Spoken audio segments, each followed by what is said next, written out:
Hey, good evening, everybody. No video intro tonight at all. We have got more artwork tonight for sale than I think we've probably ever had before. And I'm talking about in quantity more than even in the dollar amount. I don't know. I think the show we did last year was pretty epic with over $3 million in sales. But tonight I know for sure it's over $2 million, but I haven't even tried to add it all up. We just have a lot of art to show. So I'm going to bring in the man, the myth, the legend, the mighty Mike Burkey. We just have a lot of. Hi, Mike. I can hear you. I can hear me in the background there. Wait a minute. I know. Hold on. I didn't know I had two things open. Hang on. I'm muting that son of a gun. You give me a thumbs up when you mute that window. Anyway, everybody, yay! He's got it now. We can take PayPal. It's just you have to give you the PayPal number. So we do take PayPal. Just don't send it to my email. I have to give you a different email. And we love Venmo. We love Venmo. We love Zelle. But hi, everybody. I can't believe I got a show finally without Anthony. I'm so refreshed. Yeah, you look refreshed, sir. So yeah, we've got a big show tonight. But hey, Mike, ground rules for anything, right? You combine on shipping, all that fun stuff. What else? We'll work time payments. Just time payments. You can do it in the comments, but even after the show, I'll work time payments out with people that are very fair. Listen, on some good stuff, if you need 6 months, depending on the piece, I'll work with you. If you even need even longer, it's a really big piece, I will work with you.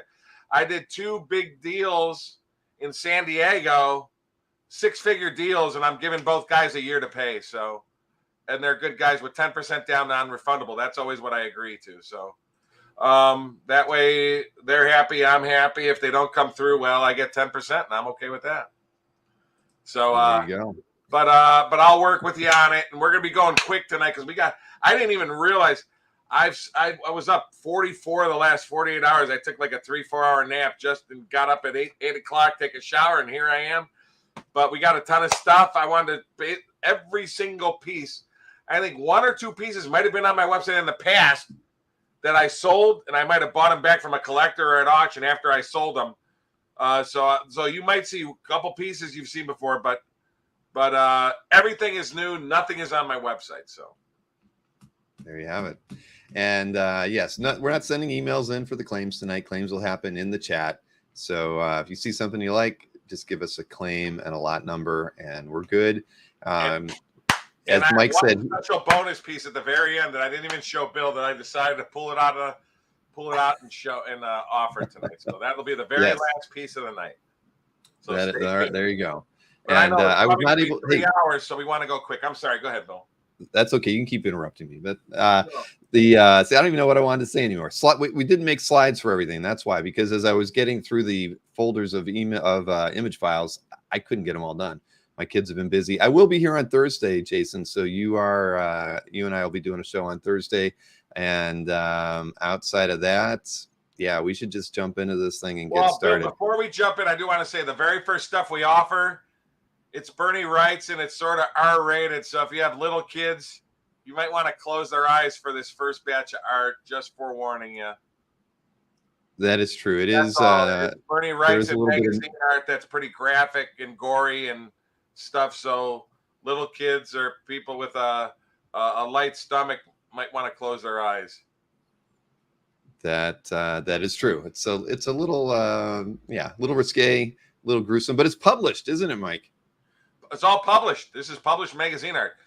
And I see Comic Art Boston there. Comic Art Boston, I have a Spectre piece for you that we talked about in San Diego. It's yours, but we'll talk about it afterwards. Okay. And yeah, we are bringing the gore with this first one. Mike has made the disclaimer. So yeah, well, it's adult. I don't want anybody to say, "Oh my God, my 6-year-old was watching, and I'm ashamed of you, Mr. Burkey," or something. So yeah, Fred Chamberlain says he's projecting the show on his neighbor's corner wall. Get the kids out of the room for the next 5 minutes. All right, here we go. Let's get this thing started. First lot, I'm selling it as a story. If it doesn't sell as a story, after I do we have 6 rounds tonight. After the 3rd round, if the story hasn't sold, I'm selling all the pages separately. So, okay. So there you go. This is a 11-page story that, if it doesn't sell complete, could potentially get broken up. And that would be a tragedy. I have If it to doesn't say. sell in 15 minutes as a story, I'm going to sell the pages separately real It quick. could sell on the website, though, Mike. What's that? It could sell on the website complete. You never know. No. If it don't sell tonight, I'm splitting it up. Okay, you heard it here, Everybody gets first dibs on tonight. I'm keeping everything in bags. If somebody wants it out of the bag, Bill's scans are out of the bag. So anyway, this is a Marvel Epic number 25 from the 80s. This is large art. This is one of the goriest Wrightson stories ever, folks. It's an 11-page story. I love the story title. Page 3 has the story title. So first page is right there. Bill has it to the right. Second page. It was an Epic Illustrated, as a matter of fact. Epic Illustrated. This is published. This is actually a Marvel magazine, if you could believe it. The guy's trying to fool around with his wife. She gets pissed off, sort of like a Psycho story where she's showering at the beginning. And then a third page. I love it. You love it. Title, yes, the potty's over. The potty's over. And I love the chef at the top. He has a stew. The guy's head is in the pot to the right. His eyeballs and fingers and toes are floating around at the top of the pot at the top. And the page 3, the potty's over. And it's signed by Wrightson at the bottom. So that's page 3. Now is where it starts getting really gory. Look at that chop up scene at the bottom. Page 4, as she starts dismembering his body and gouging ripping. I forgot to tell everybody about the dismemberment part too. Yes, I got to tell everybody about the dismemberment. Yes, that's what Bernie Wrightson is known for. And folks, all these pages are quite large. They're all 14 by 21 inches. Pencils and inks by Wrightson, and he hand colored it himself. Yes. Yep, 100% Wrightson. Page 5 is the goriest of them all. Look at her. She's yeah, I almost hate to show it, but there it is. Cutting off the fingers, cutting off the toes. She saws off his tibia and fibula, and he rips out his intestines, and she's shoving them all down the toilet as she's nude. Are you kidding me? Not for the faint of heart. Please tell me you didn't eat dinner less than an hour away, folks. Hey, I like that, Fred Chamberlain. This is cutting edge art here, folks. It sure Page is. 5 is the dooziest of the doozy pages, but it gets even better at the end, folks. It does. It just keeps getting better. So now she washes herself off because she loves taking her shower. This is actually the most calm page in the whole book. She's reading a Cosmopolitan and playing solitaire in the tub. But you get that sexy. Did I say sexy yet today, Bill? It's hard to call this one sexy, but I know you just did. Well, that was a sexy page anyway. Then page 7. Okay, here's where it gets good, folks. They'll give an arm and a leg for that page. Yes. In the septic tank now, all the oozing body parts, the eyeballs, the fingers, the toes, and the spine, everything are coming together in the septic tank below the house. Ooh la la. Okay. Page 8. All the mass of blood. I call it like the blob. She spends a lot of time in the shower. I'll give her that. She loves the shower. She said she loves the shower. I think that she watched Psycho too many times. But anyway, she loved the shower. So now the gory-filled mass of muck guy blob body is coming up, and she notices it coming up through the shower drain. Oh, and then page 9. Are you kidding me? Oh, it shoots up at her face, wraps itself around her body. Yeah! Are you kidding me? Then page 10. He's doing a dramatic reading, Jason. These last 2 pages, get a load of that. It wraps around her arms and yanks her. And then crack, snap, it breaks her arms and breaks her legs. And look at those last 2 panels. Blursh, flurl, glush, blursh, flourish, plu, gersh, jiggle, jiggle, jiggle. Oh, it's getting ready to flush. And then page 11. Her head is the last thing up. As look at the 2 eyeballs from the muck. Pulls down the toilet seat, pulls down the lid. How thoughtful of that guy. And then he hits the flush. And they live happily ever after. Yeah, she needs the Tidy Bowl men to stop by, Mike. I call that the dearly departed get-together. You like that? I made that up myself, Bill. Dearly departed. I did. That's actually only one of 150 at the moment, Castro, but it really is 11 of 150, I believe. What's that? Counting. Just the number of artworks. Yeah, so there you go, everybody. That's complete. Books. Complete. Yeah. So Right, anyway, Mike? the whole story is $60,000 for 11 pages. Which is a bargain because if you see the price when it's broken up, it'll cost a lot more than 60 grand. Yes. So we have about 15 minutes. If it doesn't, I'll sell them all separately after round 3. So that was round 1 technically.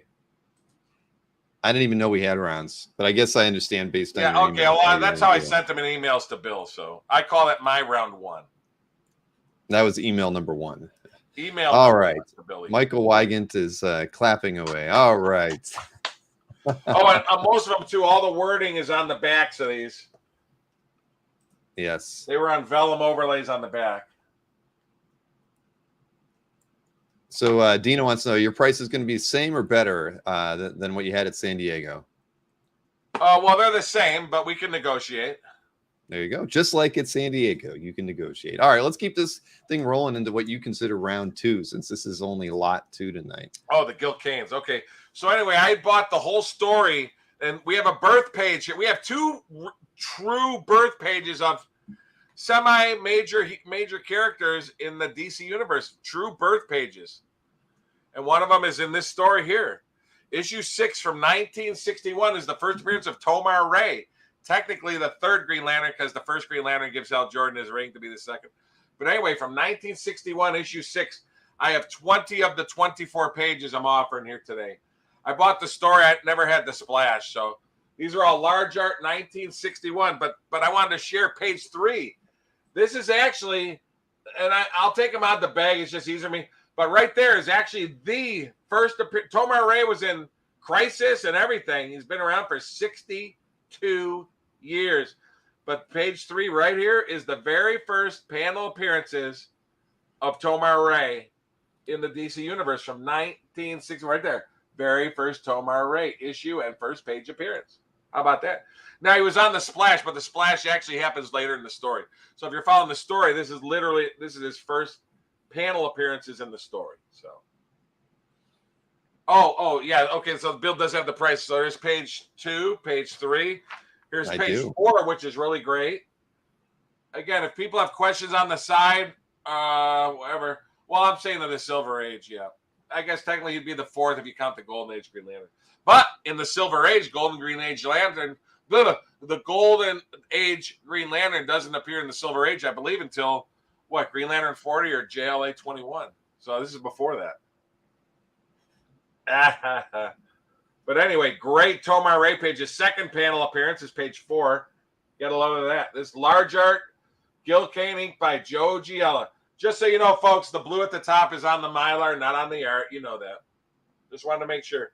But if somebody wants to see anything close, we'll pull them out the bags. Page 7. That's the guy helping him. This one's just $1,800. Those are the bad guys taking over the planet because Tomar Ray needs help, and he calls our Green Lantern to help him.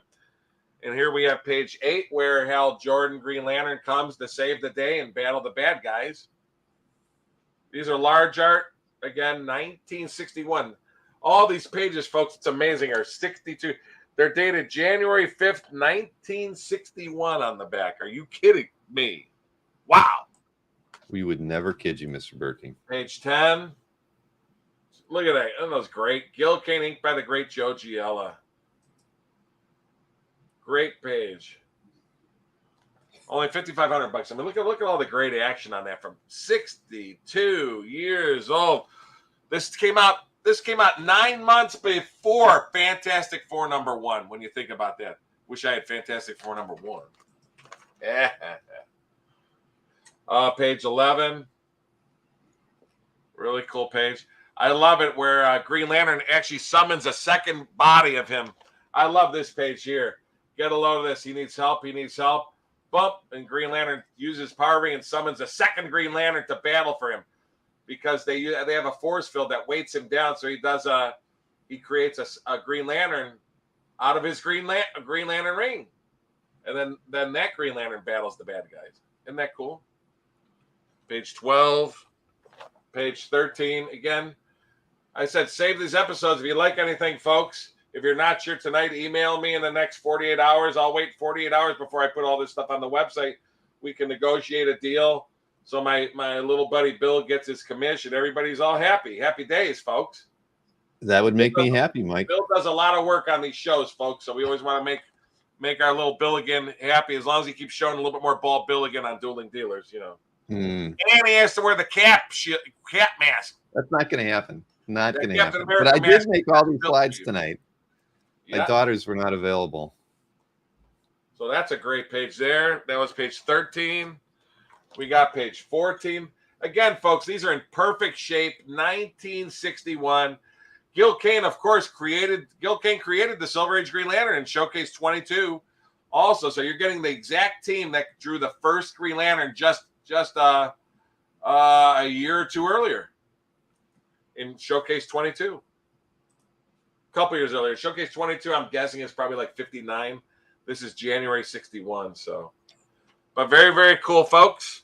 Oh, this is a great one. This is probably the best page with Green Lantern. Look at all the Green Lanterns on that. Isn't that great? 62 years old.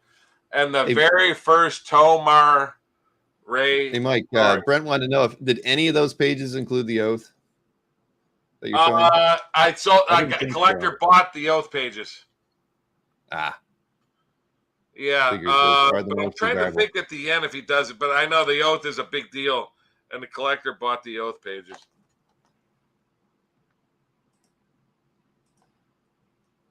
So that's page, what do we got, 18? Tomar Ray. Yeah, we're up to page 18. There's Tomar Ray battling the giant monsters at the bottom. And then here's the chapter 3 semi-splash with Tomar Ray battling the monsters. There he is, Tomar Ray. Like I said, Tomar Ray's been around for 62 years. He was in Crisis, and I believe, I don't watch the cartoons much, but I believe he's in the cartoons also. People can chime in on that. Chapter 3 splash, World of Living Phantoms. Are you kidding me? And one of the best. There's 225 people watching you talk about DC art tonight. That's crazy. I know. Look at that. Thank you for being here, everybody. Battling the monsters. This is as good as a Dueling Dealers episode. Look at that. Which one is this one? Where are we at here? Next one. Here we go. There we go. Page 22. Look at that, Tomar Ray. Apparently, the Guardians of the Universe, the mysterious beings who selected us as power battery possessors, decreed that we should all be equal in that respect. The Guardians of the Universe. That's the first time Green Lantern Heroes of the Guardians of the Universe on that page. So I just think just great, great, great stuff. And that's only 7,500. I think that's the best page in the book. Where they learn about each other, of course. So, and then page 24, which is the next to last page, which is really cool again, where they say goodbye. Goodbye, my friend, and thanks again. No need to thank me, Tomar. We're both in the same business, fighting evil. Please don't hesitate to call on me anytime. Don't worry, it won't be all DC tonight, everybody. Okay, that's it. That's it. If anybody likes stuff, let me know. Well, Marvel, the Wrightson was Marvel. Epic Illustrated. That is true. That is very true. Epic Illustrated was started with Marvel. Okay, Bill, now we're going to round 3. Email 3.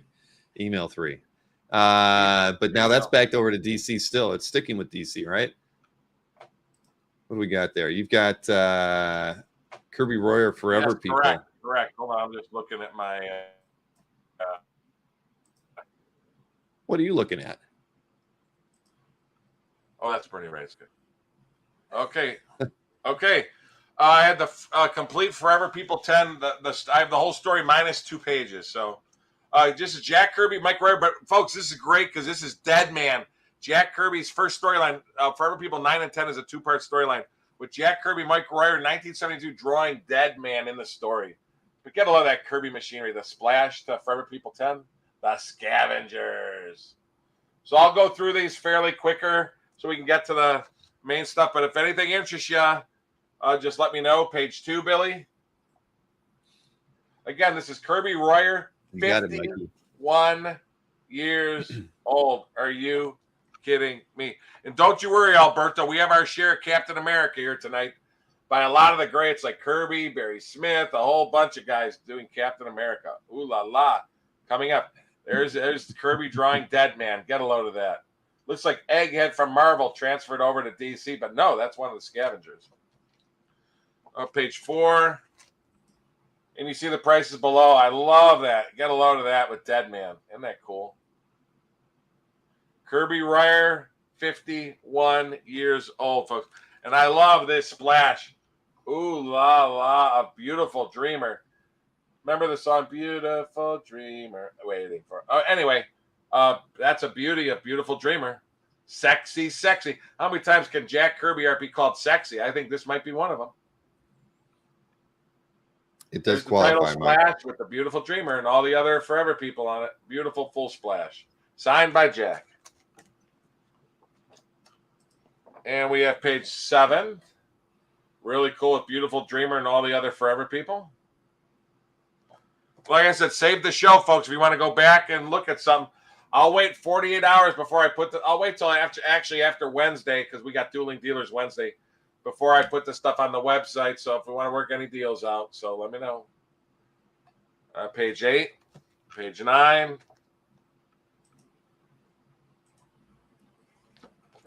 page 10. That beautiful dreamer, I just remember it from the Bugs Bunny. Bugs Bunny, they sung it a couple times. Otherwise, I don't really know that song. Get a load of that bottom spread with Dead Man and who's that? Moonrider, one of the Forever people.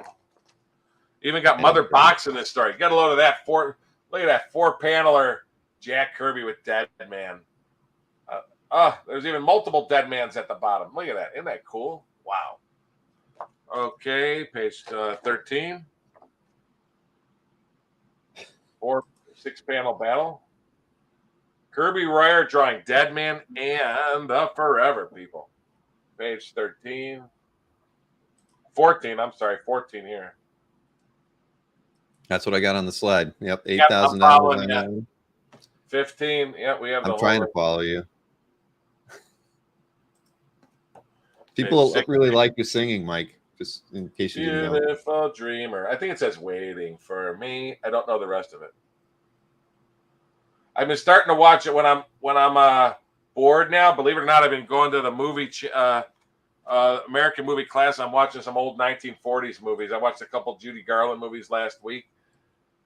In the Good Old Summertime, I watched that movie. It was pretty cool.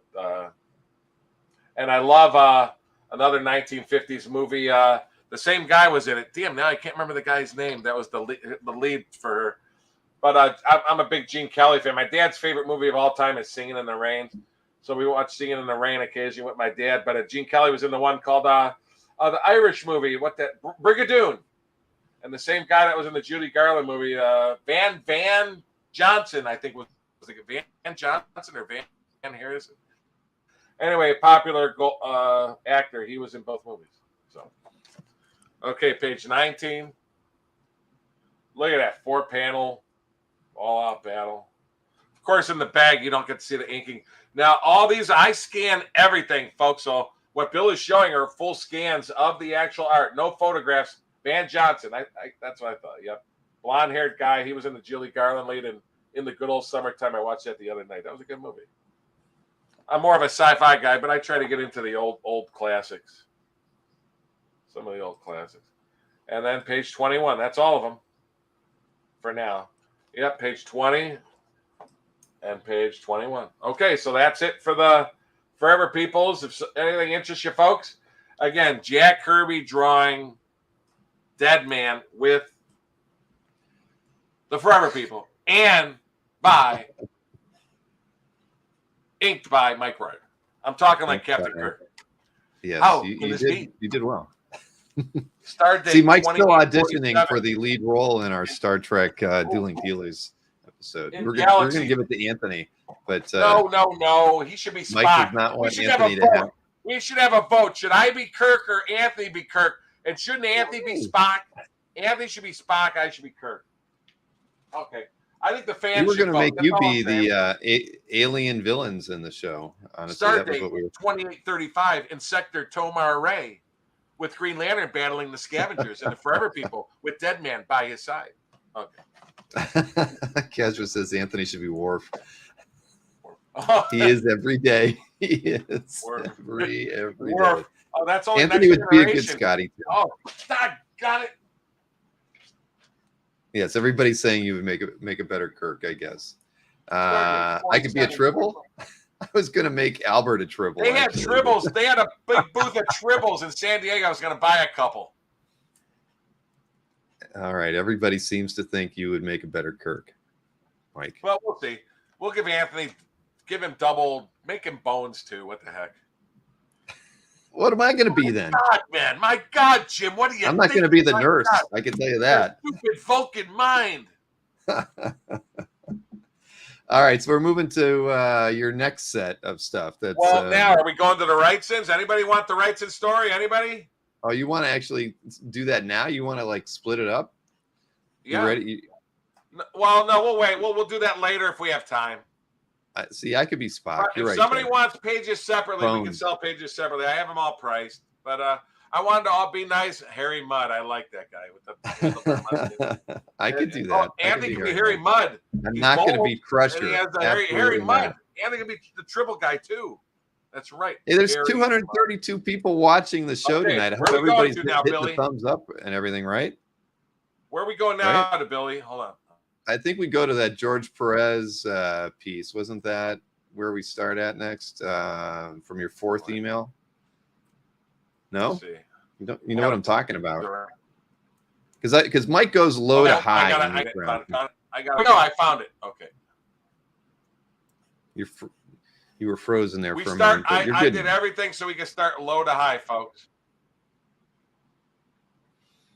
Hold on one Margaret second. says I could be Spock and Anthony could be Bones. Talk about something real quick. Yeah, I am. I'm checking Anthony out for a minute. I gotta. Anthony could be a lot of different red shirts, though. I think, but Anthony wants to be a lead. Everybody, he deserves a lead, and I want to give him the lead. So make Spock. So let him be Spock, and then Spock meets a girl for the first time, and that could be Sharon. That could work. So he has to understand how to make babies and all that stuff. Sharon's, because Sharon's an Earth girl, he's a Vulcan, so I think he knows what to do. So Sharon has to teach him because she's a human and he's a Vulcan. Teach him the ways of love. Okay, well, hey, anything can happen now. They've kissed on screen numerous times. I think they can make that work. Oh, far too much. Anthony is Khan. Now that's a good idea. Wow. Let's see. Yep. Are we ready to go? What are you doing over there, Mike? Hold on. I have to delete these. Hold on one second. I just need a couple more seconds. Sing and dance for much longer. I'm ready to rock and roll and move on to the next one, just like Alberto said. Oh, go ahead. Show the first one, Bill, and you describe it. Go ahead. I don't know much about it. I can show it, but I can't sell it. I'm there. Hold on. I'm almost there. Hold on. Looks like a convention sketch by George Perez from 1980. Ain't a convention sketch. 43 years ago. When would he have done this at a comic book shop? Yes. You think? Okay. No, he did that in his prime time. Okay, hold on. Well, he might have had a slow day at the con, man. He could have. This ain't at the con. This is huge. Okay, folks. You're never gonna let me sell anything again, are you? Oh wait. Okay, let me go over there. What are you doing? Okay, I just got to move some screens around so I can describe this. Check out this very nice Bronze Age X-Men print, was drawn by the great George Perez and inked by famed colorist Steve Oliff from 1980. Folks, we are talking 43 years old. Pencil inks by Perez and hand colored by Steve Oliff, all in 1980. It's just $1,500.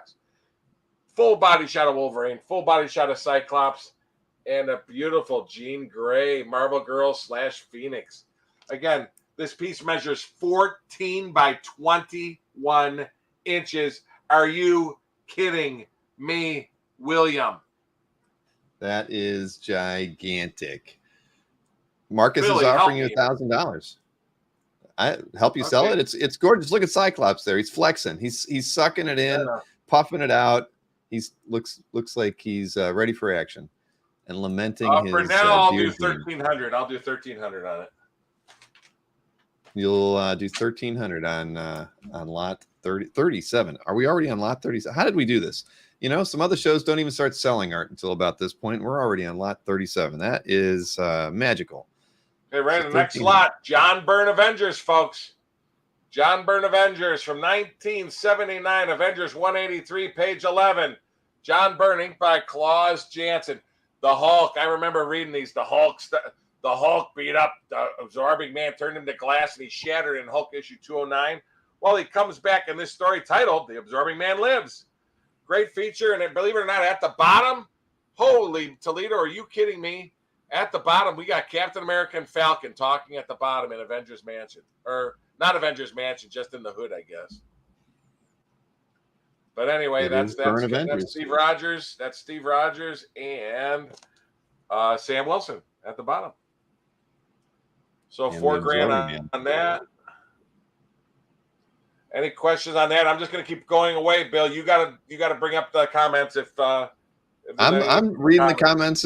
They're talking a lot in the chat tonight. Okay, folks. They're wondering what happened to our memes. No memes tonight, unfortunately. Too much art to look at. Okay, number 3. Well, it's really going to be number 39, but number 39. Bill, you have to yell the next number out every time so I know. It's lot 39. Couple word balloons that come up, but it's all Byrne Jansen art, folks. Really cool piece, $4,000. And we're going low to high on price. Okay, this is really cool. Justice League of America, Mike Sikowski, Justice League of America number 24. You got Green Lantern in every panel. Are you kidding me? From the story titled Decoy Missions of the Justice League from 1963. Mike Sikowski by Bernard Sachs. Green Lantern in every panel as he's in the skies of Tharl battling where the sea creatures of that are under Aquaman's command, and the sea creatures in that new world are helping Green Lantern defeat the bad guys. So a very cool 1963, 60-year-old Justice League page from the second year. That is a nice page. One. And hey, Mike, Marcus has raised his offer on that Perez to $1,200. You were at $1,300. Right? You were at $1,300, and Marcus is up to $1,200 on that one. You know what? We'll do it just to break the ice. Okay. All right, Marcus. Congrats. That's a great one. Amazing, Marcus. That's yours. That's very nice. And I saw somebody ask if OAX has broken the meme budget. It has not, Jeffrey C. But that's a good reminder for me to remind everybody in the chat that tonight is the last evening to get your early bird pricing at OAX. We've been selling a ton of tickets today, so that's a very, very, very good thing. Yes, Mike's going to be at OAX. I've talked to Mike. Mike says he's going to bring one bin. I'm going to do one bin. You're going to bring a bin of art that you don't have on the website. Sure, it will be priced to OAX. Yeah, sure. If that's what you want, Bill, I'll do it. That's what I want. That's what I want. You do that for me, Mike, and I'll be very happy. And okay, fine.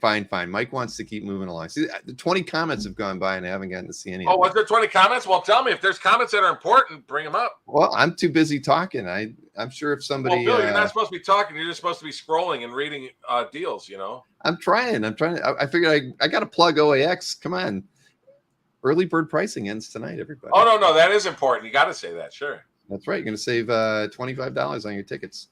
So yeah, we're over. You know what I was just thinking, Bill? What we could do, I just thought, should I show everything for 2 seconds, and then that way people can think about stuff as it comes up. No, don't. No one's gonna be. They'll be like, "What was that one?" And then we're. Okay. But I didn't know if I should just go bump, bump, bump, bump, bump, real quick. All right, Margaret's telling me it's Mike's show. I should stop. No. That's okay. It's all right. Ronald Shepard. Yeah, is going. I saw his ticket order come in today, so looking forward to meeting you in person, Ronald. All right, well, let's get this thing back on track. Keep talking. I'm just going to do this. No. Here we go. That Frank Brunner fanzine art that you were showing there a minute ago. Large art. Out of order, damn it. Okay. See? Check this out, folks. This is huge published portfolio. This is all drawn. Everything is drawn, even the title. This is from 1972 Infinity 4 fanzine portfolio cover by the great Frank Brunner. Again, folks, this is 51 years old. Inspired by Frank Frazetta's Conan paperback cover paintings, this piece features the classic sword and sorcery theme of the Brute, the Babe, and the Beast. Let's see, the Brute, the Babe, and the Beast. If that was Dueling Dealers, the Babe. Am I the Brute or the Beast? Anthony. Well, I have more hair than Anthony, so I have to be the Beast. I guess I'll be the Brute. There you go. I think that is what I would anyway. Say. And hey, Margaret, I'm sorry I misread what you said. Wait, here, let me get a close up. Oh, I'm sorry. What? I had it backwards for Margaret. It's my show, not yours, so I'm allowed to talk about OAX a little bit. Ouch! Come on, we got almost 240 people watching the show right now. This is great, but I know we're all here to see you, Mike. Bill, you should at least have the Hulk meme with smashing the butt. We could have used that. Maybe I'll dig that up. Okay, I'll just do it in live time. Hulk, smash that button. Okay, there. Yeah, who needs memes when you got Mike doing it live? My Hulk fists are over there. I got to grab my Hulk fist. Yeah, no. Sit back down. All right, so that was the Frank Brunner. Very nice piece. Beautiful. Priced at $4,500. 14 by 19.5 inches, $4,500, folks. Gorgeous, gorgeous piece. I don't know what that thing is, Mr. Easy Go Lucky. What's that? All right. Moving right along to lot 41. What did Mike bring for lot 41? A CC Beck Shazam piece. The creator of Captain Marvel in 1939 comes back to DC in 72 and draws him again. Page 1 splash to Shazam #2. Pencil and inks. CC Beck. Really cool where he gives his cape to Sonny as the two villains run away in the background. But penciled and inked. Again, 51 years old by the great C.C. Beck. Are you kidding me? From the story titled, I must have been about me and Bill, the nicest guy in the world, was the title to that story. How about that, huh? Yeah, that does sound like it could be about either one of us. Yep. You're definitely not talking about, well, I ain't going to say any names. Okay, anyway. Albert's not here, is he? Okay. Anyway. No, he's not here right now. Okay. All right, so 4,600 on this one. As everybody can tell, we are going up in price. Everything goes higher in price. I did low to high, so that's that. Well, that's not in order for me. You're supposed to be showing that.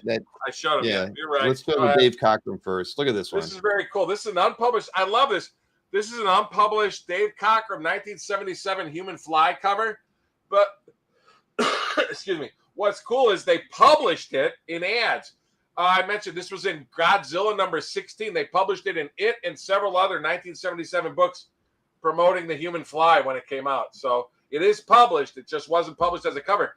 But it's Dave Cockrum, and look at that, even signed by Dave Cockrum. So this piece is Dave Cockrum, all Cockrum. They put the logo on it and everything. That's an original logo from that time period and everything. But very, very cool. And again, not published as a cover, but they did publish it promoting the Human Fly in the Marvel books in 77. Very cool. $5,000 on that. On a rocket skateboard. Very nice. Isn't that right? It is. Skateboarding was a big deal. That's when right when Rocket Racer came out in Spider-Man. Isn't that funny? That was a thing. Yep. This is really neat. I don't know. I don't believe this book was published, but it's the cover to Panzer #1. But great Joe Kubert, 1970 book. But what's cool is the logo is on a. This is all drawn. Kubert did it. The logo is all drawn on a separate board because it was the first issue. But what's weird is it is stamped and signed on the back, first issue. But I couldn't find it, so it has all the stamps and marketing. 3/22/78. Beautiful war cover. Get a load of that tank and everything. Look at the detail on that by the great Joe Kubert. But again, that's a stat on the art, but I love it that on a separate board, you get the hand-inked complete logo that comes with it. So I thought that was pretty cool. That is a beauty. And it's a first issue cover, $5,000. So it is dated. It's just you're not 100% sure if it was. Yeah, published? I mean, it has the stamp and everything. The copyright. Usually they only put copyright stamps when stuff is published, but I couldn't find the comic. I looked online, but unless it got published as something else. But great first issue, 1970s. Again, folks, we're talking 45 years old. Wowza. And it's all Joe Kubert, pencil and inks. Get a load of that. So very cool. And a hand-drawn logo, which on a separate board, which I think is an extra added little bonus. Okay. I've had two of these on Dueling Dealers, sold one, but this is, I saved the best one for last. Just a great, this is published. Robert Crumb, Waiting for Food, page 24. He would actually draw on the placemats when he was at restaurants, and he kept them all, and he made whole books of these. This is the best one of them all. with 6-person pinup where you get four women. Check this out. You get 4 women, 2 men who appear as caricatures of people Robert Crumb saw at a restaurant. And then you get a nice little horsey at the bottom. Mike, the one. What's that? The little guy in the middle saying "ooh la la." Is he really? Hold on. Let me see. Where is he? He is. Oh, yeah, he is. Ooh la la. But those are total Crumb figures. Get a load of them. See, the girl to the left is actually the girl in the upper, the African-American girl right there. That's the same girl. He just started her, then finished her up there. But 4 babes and 2 crazy guys. All on one paper napkin, 11.5 by 11.5 inches. And these were done at the restaurant that he went to. And they all got published in books. And they said, and they even said, the ones with wine and food stains on them routinely sell for big money in European galleries. So, yeah, the stains are food stains. And there is a crease in it, right? Because it was probably a napkin opened up. Is that true? No, there's no crease. Okay, I can see in the scan. Well, the scan looks like it has a line. I'm looking. Nope, it's flat. The scan just. Huh. Oh yeah, it doesn't. Yeah, that's weird. I can't see it. Maybe it's slight. Maybe there is a slight one, but it's hard for me to see. But yeah, I noticed the scan. I tried to make it darker to show the ink's better. So, but I can't really tell on if there's a crease at all in it. But very, very cool piece. All Crumb and signed at the bottom by him. But this is how many times you get 4 babes, 2 guys, and on one piece, and a woo with an ooh la la. A woo. That's Mike. This was like made for you. You've said woo numerous times. Woo. Remember that? Yeah. I have a meme with you doing a whole bunch of woos after one after another. Yeah, I do. I'm gonna dig that up. But yeah, and an ooh la la. But let's keep moving on here. Okay, here we have a large art Western cover. Really cool, by Maurice Whitman from 1957. Folks, we are talking 67 years old. Large art cover. Really nice, with Jesse James rolling up a wanted poster and using it as a cigar to mock the sheriff in town. Isn't that cool? Large art, it's signed right there, Maurice Whitman. But large art, 1957. All art, everything is, let me see the one. Okay, just the wanted. Billy the Kid, Jesse James, Red Claw. Wow. Okay, the titles are a stat, but everything else is all drawn. The titles of the posters. Oddly enough, the of the is drawn. Outlaws of the West, the of the is actually hand drawn too. Very, very cool. Published. Technically, it's considered golden age if it's pre 1960 or so. But anyway, from the EC era time, just after EC. So very cool. Large art, published cover. And there's the published image in the upper right. That is a nice one. And what do we got here? Lot 46. Lot 46. Check this out. Pencil inks, the great Don Newton, Detective Comics number 480 from 1978. Beautiful splash with Batman battling the bad guy, muscle-bound bad guy in the story. The perfect fighting machine. Beautiful, beautiful splash page. Batman splashes. Don Newton art is getting hotter and hotter and hotter these days, too.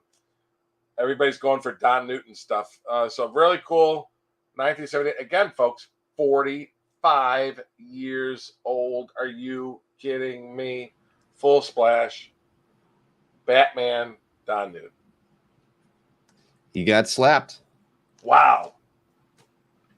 All right. What do we got next here? Lot 47. Man. 47 and 48 are from the same story. These are nice. Very cool. Very cool. Sal Buscema, inked by Joe Senna, again from 1978. What are the odds of that? 78 was the Batman. 78 are these. Great battle pages. Fantastic Four, Annual 13. Sal Buscema, inked by Joe Senna. Great, great action page. Page 25 from that book. Again, we're talking 45 years old. As they battle the mole men and is a mole gang. And the next one is from the same issue. And it's a little bit better page. I like it more. just because you get some good thing. Bill, oh, that's off 48. Check that out. Get a load of that, Alicia. Hang on, Alicia. Benji's coming. Get a load of that. The Mole Man. Look at those battles. The thing hurts, baby. He's got you brainwashed too, but we'll soon see about that. Patum. So really great. Sal Buscema, Joe Sinnott, 1978. That is a doozy right there. I like any questions? Any questions? Oh, wait. You know what? I have to do this in honor of my buddy. What do you got to do? That's a doozy. Yeah, I found the video where you did the woos and stuff. I'm going to load that in there. Yeah, right? Yeah, I found it. Well, it's not ready yet, but you know, at least I found it. I'm so proud of you, Bill. I know you are. Don't forget to hit that thumbs up, everybody. We got lots more art to look at. Marvel and DC. Right, Mike? Marvel and DC. Okay. And maybe a few other things as well. Where is that? Sorry, I'm trying to load this darn thing while you're showing art. Talk about it. Okay. Ride Kid number 78. The great Larry Lieber. Believe it or not, which I think is sort of cool. They give John Tertaglione and Herb Trimpe inking credits on this from the story titled The Bad Man and the Kid. Real great Rawhide Kid cover. And the Bad Man and the Kid, that's all drawn at the bottom. I just wanted to check. But really cool 1970 cover. Larry Lieber, inked by John Tertaglione and Herb Trimpe. Very, very cool. Again, 53 years old. Wow. Oh, wow. Comic book. Thank you for that information. The Panzer story was printed in DC Special Series. Interesting. I'll have to look that one up. But anyway, Ride Kid cover. Larry Lieber and Trimpe and Tertaglione. Very, very cool. Hey, Mike, here, you want to see that clip where you did the woos in it? Sure, sure. Because this is a classic. I don't think we've shown this one in a while. When the Spider-Man 1 movie came out in homage to John Romita, and it's also a homage that's in homage, and it's in homage. Woo! Woo! See? You don't remember that? I vaguely do. I remember people saying homage, but let's see if I have. No, it wasn't people. It was you saying homage. I know, but people always commented about it, saying that I said it wrong. But I went to the English dictionary. And I did not. That's what. Hang on a second. Now you just pissed me off. So here we go. Listen, keep your volume up, Bill. You ready?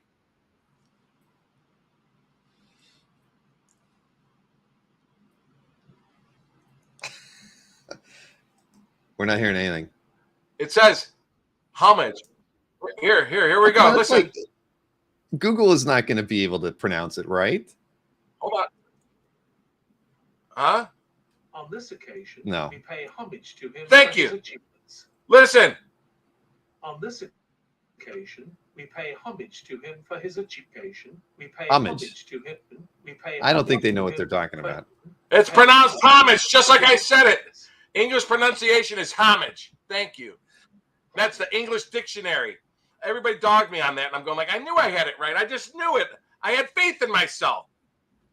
Mm-hmm. Anyway. Just like Mike Parkinson just said, homage. So anyway, moving along. I don't even know what lot number we're on anymore. Homage. Okay, check this out, folks. Mike Grell. When here we are. The Green Lantern series got canceled for a while, they used all the stories and put them in backups in Flash. So check this out. 1976, Mike Grell. Let me just make sure. Mike Grell, inked by Tex Blaisdell, but beautiful Green Lantern story. They had the art already drawn, and they just put them in backup stories in Flash. But this was going to be the page one splash before they canceled the Green Lantern series for a time. But beautiful. Let's see. Yeah, all creatures, great and small. Everything's all drawn on this. Everything is drawn. Beautiful, beautiful splash page. Green Lantern flying through outer space. Everything is drawn here. Even the backgrounds, folks, with great use of zip-a-tone and everything. Beautiful, beautiful. 1976. Again, folks, 57 years old. Really nice. And there's the published image there. Willie is shown on the right. So that is one. A very nice Mike Grell piece right there. Indeed. Hey, Mike, here's a good question for you. And I know you always let people know about it when they see it here. I'll highlight it. Where was that? I lost it. Oh, there it was. It was from Galactic Crossing, where he says, anyone like me leery of buying a cover because it's hard to know if the title and production art is legit. I mean, typically when we get it, like you had mentioned on the one, it was original, like on the Human Fly, right? I mean, you knew that, right? Sometimes you'll see it where because a lot of times collectors put they hire somebody or they put a overlay stat that's not original with it. I mean, typically, at least when we do our shows, we're always letting people know, if we can tell the difference between an original stat and otherwise. Right, but I always say, well, listen, it's easy now. Anything post like 96, 97, it was made from a collector because they went digital in 96, Correct. 97. But on the early ones, I mean, listen, I used to go to Kinko's. I would get like 1960s Spidey covers. Man, I remember the days I used to go to Kinko's when it was open 24 hours. And I'd be there at 2 a.m. making Amazing Spider-Man logos, blowing up the comic book to 150%, inking it in by hand, and then making another stat of it. Did you like it to look like a cover, huh? But that happened a lot. But honestly, I don't think it changes the value one iota if it's an original stat because they were stats. An original stat or a made stat, I don't think it devalues. I guess it's nice to know sometimes. To me, it's almost like having a signature on a piece of art. Signature on a piece of art, people go, oh, I need it signed. I go, it doesn't add $1. It's nice aesthetically if you want it signed by the artist. I get it, but it doesn't add value to the piece of art, I guess, unless it's somebody like Steve Ditko or something like that who never signed it. But I'm just saying stats and everything, it really doesn't tell. Thank you, IXN. But they're thanking you. Yeah, I know. Thank you for commenting. But the title lettering is all 1964. What was that? Anyway, but there you go. So the answer is usually, most sellers, I would think, would address the issue of whether or not somebody asks. If I forget, just ask it. I'll tell you on my stuff. So. Yep. Because a lot of times, original, like I have an art restore. A lot of times the original logos get so dark. He puts a new stat on for me, but he puts the original stat in behind it. So I have some pieces like that because the other one got because you know what? Sometimes it's not asset free. The stat board, they put new stats on to make it look like the color of the art. Then they put the original stat behind it.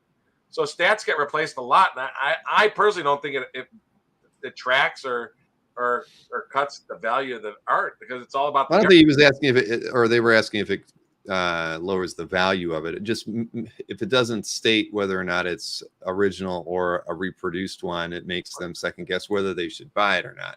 So that's all. It's all about the value of the art at all. No, it doesn't. But just the question. I mean, if you had something that was done later, and not done as part of it, especially on a vintage piece where it could have been the original stat, that some people could say they don't want it.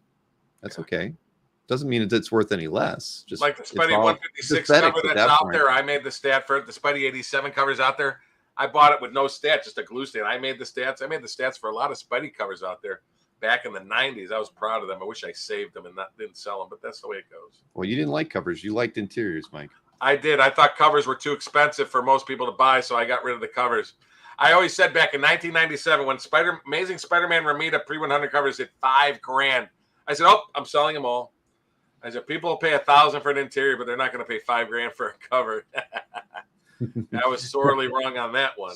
Sean Clancy's over on Facebook, so they don't get to see this comment, but he said, "If I'm buying the art, then the stats decrease the price, but when I'm selling it, it doesn't decrease the value at all." So it's a My joke. feeling is it makes the piece look nicer. The stats help. But I agree. Okay, if somebody wants to know original or not, again, I don't think it changes the value of the art a dollar. But no, it doesn't. But it's always good to know. It's always good if you want original. But I think sometimes cleaning up glue stains helps the piece. So sometimes a newer stat actually makes the piece last longer, depending on what glue stains they used back then. So there you go. Well, now we're going to take a look at some Frazetta art here, I think, for lot 51. Check this out. Beautiful piece from a sketchbook. Look at this. 5. How many times you get a Frank Frazetta? 5 nude women. 4 showing butt, 1 showing frontal, shall we say, and then 2 cavemen and a horsey. And signed by Frazetta at the bottom. Beautiful, beautiful piece. I should measure that. Bill's showing it. Yeah, I don't remember if it had the size on the. I forget. It's 8 by 10. 8 But by 10. really, really detailed. But get a load of it. I mean, come on. Each of those women separately would probably sell for $2-3 grand. You get it all, folks. You get all of them. 5 nude women, 2 cavemen wearing like a little Tarzan loin, and a horse. Yeah, 5 nude women and 2 cavemen go into a bar with a horse. That is the beginning of a joke. I think the caveman is pretending he's holding one of the women. Yeah. I don't know. Yeah, nice one. Very nice. And you are correct. If those were all single figures on a 4-inch by 5-inch piece of paper, they would definitely be like $1,750 to $2,500 because that's where they're always at. All right. 1, 2, 3. So anyway, you get 8 figures on that page. Wow, that's a doozy. Mini doozy. Okay. All right. Moving right along to Felipe Massafera. Felipe Massafera, Black Panther 12 large cover. Beautiful piece. 15 by 22 inches. There's the published image. Black Panther number 12 by the great Felipe Massafera, who does everything in hand paints. He pencils and then he paints right over top of the pencils. I thought his stuff is so detailed. People were asking me, does he airbrush? Here, I saw one of his YouTube videos. Every single piece is hand painted with brush. That's amazing. His stuff looks so good. So published cover, Black Panther 12, 15 by 22 inches, folks. Very, very large. With all the Wakandans down below, Black Panther up above, and Black Panther at the bottom. How about that, huh? Yeah, that's very, gorgeous. very cool. Felipe's got some skills. Oh, yes. And the next piece, we go to some Wally Wood. 2 Wally Woods. Beautiful, beautiful piece from Two Fisted Tales number 20. Pencil and inks Wally Wood. And he drew a lot of it, like the helmets and everything, he did on craft tint board, which is sort of cool. Beautiful large art, Two Fisted Tales number 20, page 5. Great action from World War II. Sorry, there will not be a cake break. It could be the Korean War. What's that, Bill? Jeffrey wanted to know if there was going to be a cake break tonight. I told him that there was not. Yeah, no Sharon. The amazing Sharon will be back on Wednesday. She is amazing, folks. Let me tell you. What she does, all the work she puts into our shows, it's awesome. So that's that one. Well, that is a gorgeous piece, I have to say. Love the panel layout on that thing. Hold on, I gotta pull the next batch out. Hang on one second. We're not at the halfway point, but we are. We're not near the halfway point. But we're at the 1 hour mark. Almost. Another one from Two Fisted Tales 23. This is a really good battle page. Check that one out, folks. Beautiful, beautiful. From Two Fisted Tales 23. Again, from 1951. Great pencil inked. And again, did a lot of the drawings on craft tint. Scree, blam, z, boom, to wump. Beautiful, beautiful battle page by the great Wally Wood. Gotta love those panels. So that's that one. No, there won't be a recap. No recap tonight. But if you like anything, chime in, folks. Again, we do package deals. Mike, and just so Mike will be very happy to take emails after the show. There's his email again. So Mike Burkey at AOL.com. You can hit him up. You can talk to him about any of the pieces. Doesn't get much easier than that. Or you can even text me. My web Bill can put up my phone number. You can text me now or later, just like the candy. Mm-hmm. And 330-221-5665. You can text me 24/7. Check this out. Pre-Hawkman 1 from Brave and Bold. The third Kubert story from Brave and Bold. Check that out. Brave and Bold 36, page 7. Beautiful, beautiful piece there, folks. Oh man, one of these days I'm gonna own a Kubert Hawkman page. Well, how about that, Bill? That's why. So now you got a second one. That That was 55. Here's 56. This one's even better. It's a 2/3 page, but a lot more Hawkman action on it. Sorry, I'm adding your phone number to that. Oh, yeah. You can put the phone number in there. You can text me 24/7, folks. There, now I got it. All right, let me switch the slide now. Oh, there you go. Yeah, that one's a nice one. Now, this one has a tear at the bottom, but it's where there's no art because they had an ad at the bottom 1/3. But Hawkman in every single panel with Hawkgirl. Very, very cool. Again, from Brave and Bold 36, early stuff by the creator of the Silver Age Hawkman, Joe Kubert, Pencil Inks, 1961. Again, folks, 62 years old. Wow. So there's that one. I know, Alberto. I like that second page a lot. Well, both of them are really nice. Yeah, good stuff, Mike. Good stuff. So what do we got here at lot 57? Oh, some Gil Kane. Here's some later. Check this out from issue 58. Check out that splash page from Green Lantern 58 from 1967. This one's smaller. The Peril of the Powerless Green Lantern. Look at all those Green Lantern images. All drawn. This is Gil Kane, inked by Sid Green. 1967. Green Lantern 58 splash. That is really cool. That is a mini doozy. You got it, Mike. Nobody could draw anguish quite like Gil Kane. I'm telling you. Even that classic up the nose shot there. Oh, yeah. It was famous for on his Spidey stuff later. So very, very cool. Again, folks, this is 56 years old. Splash page. Gil Kane, Sid Green. I happen to think Sid Green was one of Gil Kane's best inkers, too. Was 67 a good year, Mike? Not much happened then. Especially at 68. Especially 68? Yeah. All right, if you say so. Yeah. I like this piece. I got this from a friend. John Romita did this. There's a really nice letter. One of my closest friends, my buddy John in Florida, he created these big, long shirts that John Romita would wear for the art shows. Anyway, John Romita drew this for him with best wishes to my buddy John. Beautiful, Mary Jane. Full commission. This is all pencil, but look at that piece. This is unbelievable. Done Mary Jane in the Spider-Man outfit. It's 8.5 by 11 with great shading, and you get an extra sort of COA on the back with a Marvel letterhead where he explains the rough sketch came out so good I was afraid to lightboxing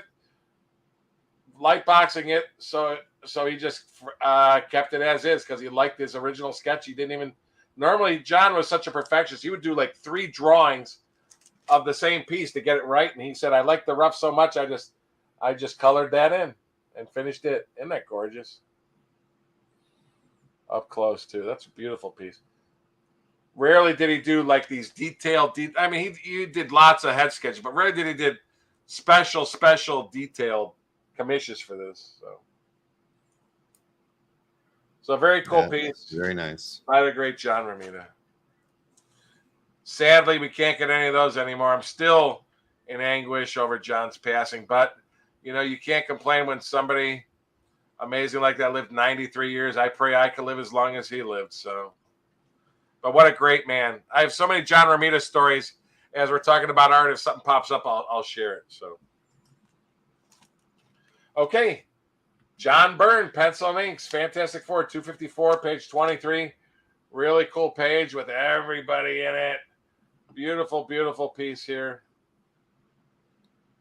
With Sue and the Thing throughout battling. Very, very cool. And Johnny at the top, flaming on and yelling, flame on. From 1983, oh my Lord, we are talking 40 years old. Wow. Isn't that unbelievable? Beautiful. It's weird. I was reading those things. I'm ashamed to tell people I graduated that year. I got my 40-year reunion in September. My Lord.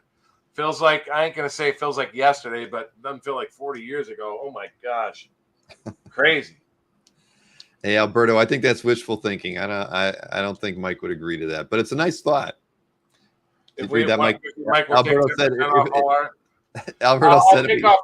I'll tell you what. If we do hit the 150 likes, I will take 10%. I'll tell you what. If we hit 150 likes, I'll take 10% off of all art. Sure.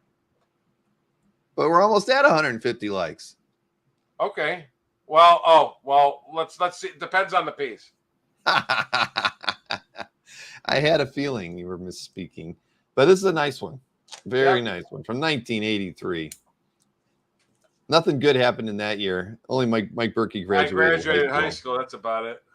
Then I joined the Army 2 years later after college sucked.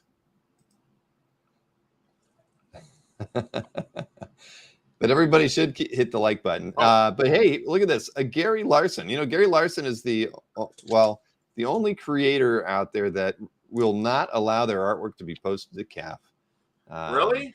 Yeah. The people who manage his stuff, whenever an actual Larson piece pops up on CAF, they ask me to take it down. So kidding. Here's one that won't get taken down. And I call this Far Side number 0. Believe it or not, there's a whole story about it. The girl at the seat was the one he created this for. The same year in 1979 is when Far Side first came out, and the lady in the chair worked for the mayor of Seattle, and her husband was close friends with Gary Larson.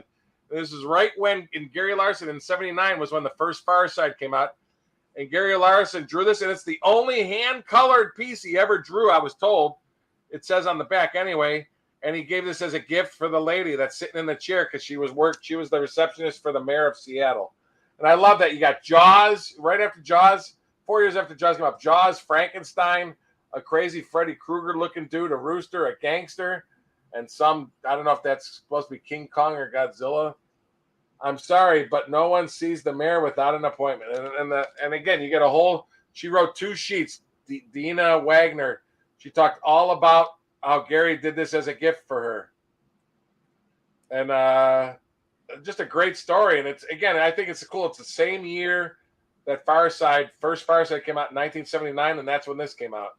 So truly a rare piece. And again, one of the only hand-colored pieces he ever drew. I call it Far Side 0. But very, very cool piece. That is a very nice one. It's going to be almost impossible to find one like that. And you can post this in CAF and not get in trouble. No, I bet you can't post. Oh, really? Yeah. But this ain't a real Far Side. This is just a. It doesn't matter if it's Gary's artwork. Really? Yeah. Well, believe it or not, because they went after a couple of like mad parodies that were drawn like Larson, and they were like, that has to come down. And so I go and I look at it, and I'm like, well, wait a minute, that was by I can't remember the artist who was good at parodying other artists, but I was like, no, I'm not going to take that one down. Don't you see? It did say Larceny. It was signed by Larceny at it, and I had to go back and point out to them that it wasn't original. But yeah, that's just copyright stuff. They refuse to allow any of their artworks anywhere on the internet. They will seek and destroy. So, yep, that's unfortunate. But there were only like 6 pieces on CAF the first time they came out, so there was not a lot of originals out there by Larson. I like you writes G.A. Larson at the bottom. Interesting. All right, moving right along. What do we got next here for lot 61 for the night?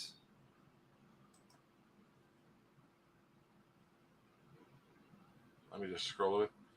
Check out this beautiful 1975 World's Finest cover, penciled, inked, and hand-colored by Ernie Chan. I said 75. It's actually 1976. It's signed in 76, but the book came out in 75, so. Very cool. Superman holding Batman above his head as these giant locusts. Are you kidding me? Giant locusts destroy the city from the story titled Intruder from a Dead World. And I love I know a lot of guys that collect policeman art. So I said, you get 5 policemen there. So that's a good cover for you policeman fans.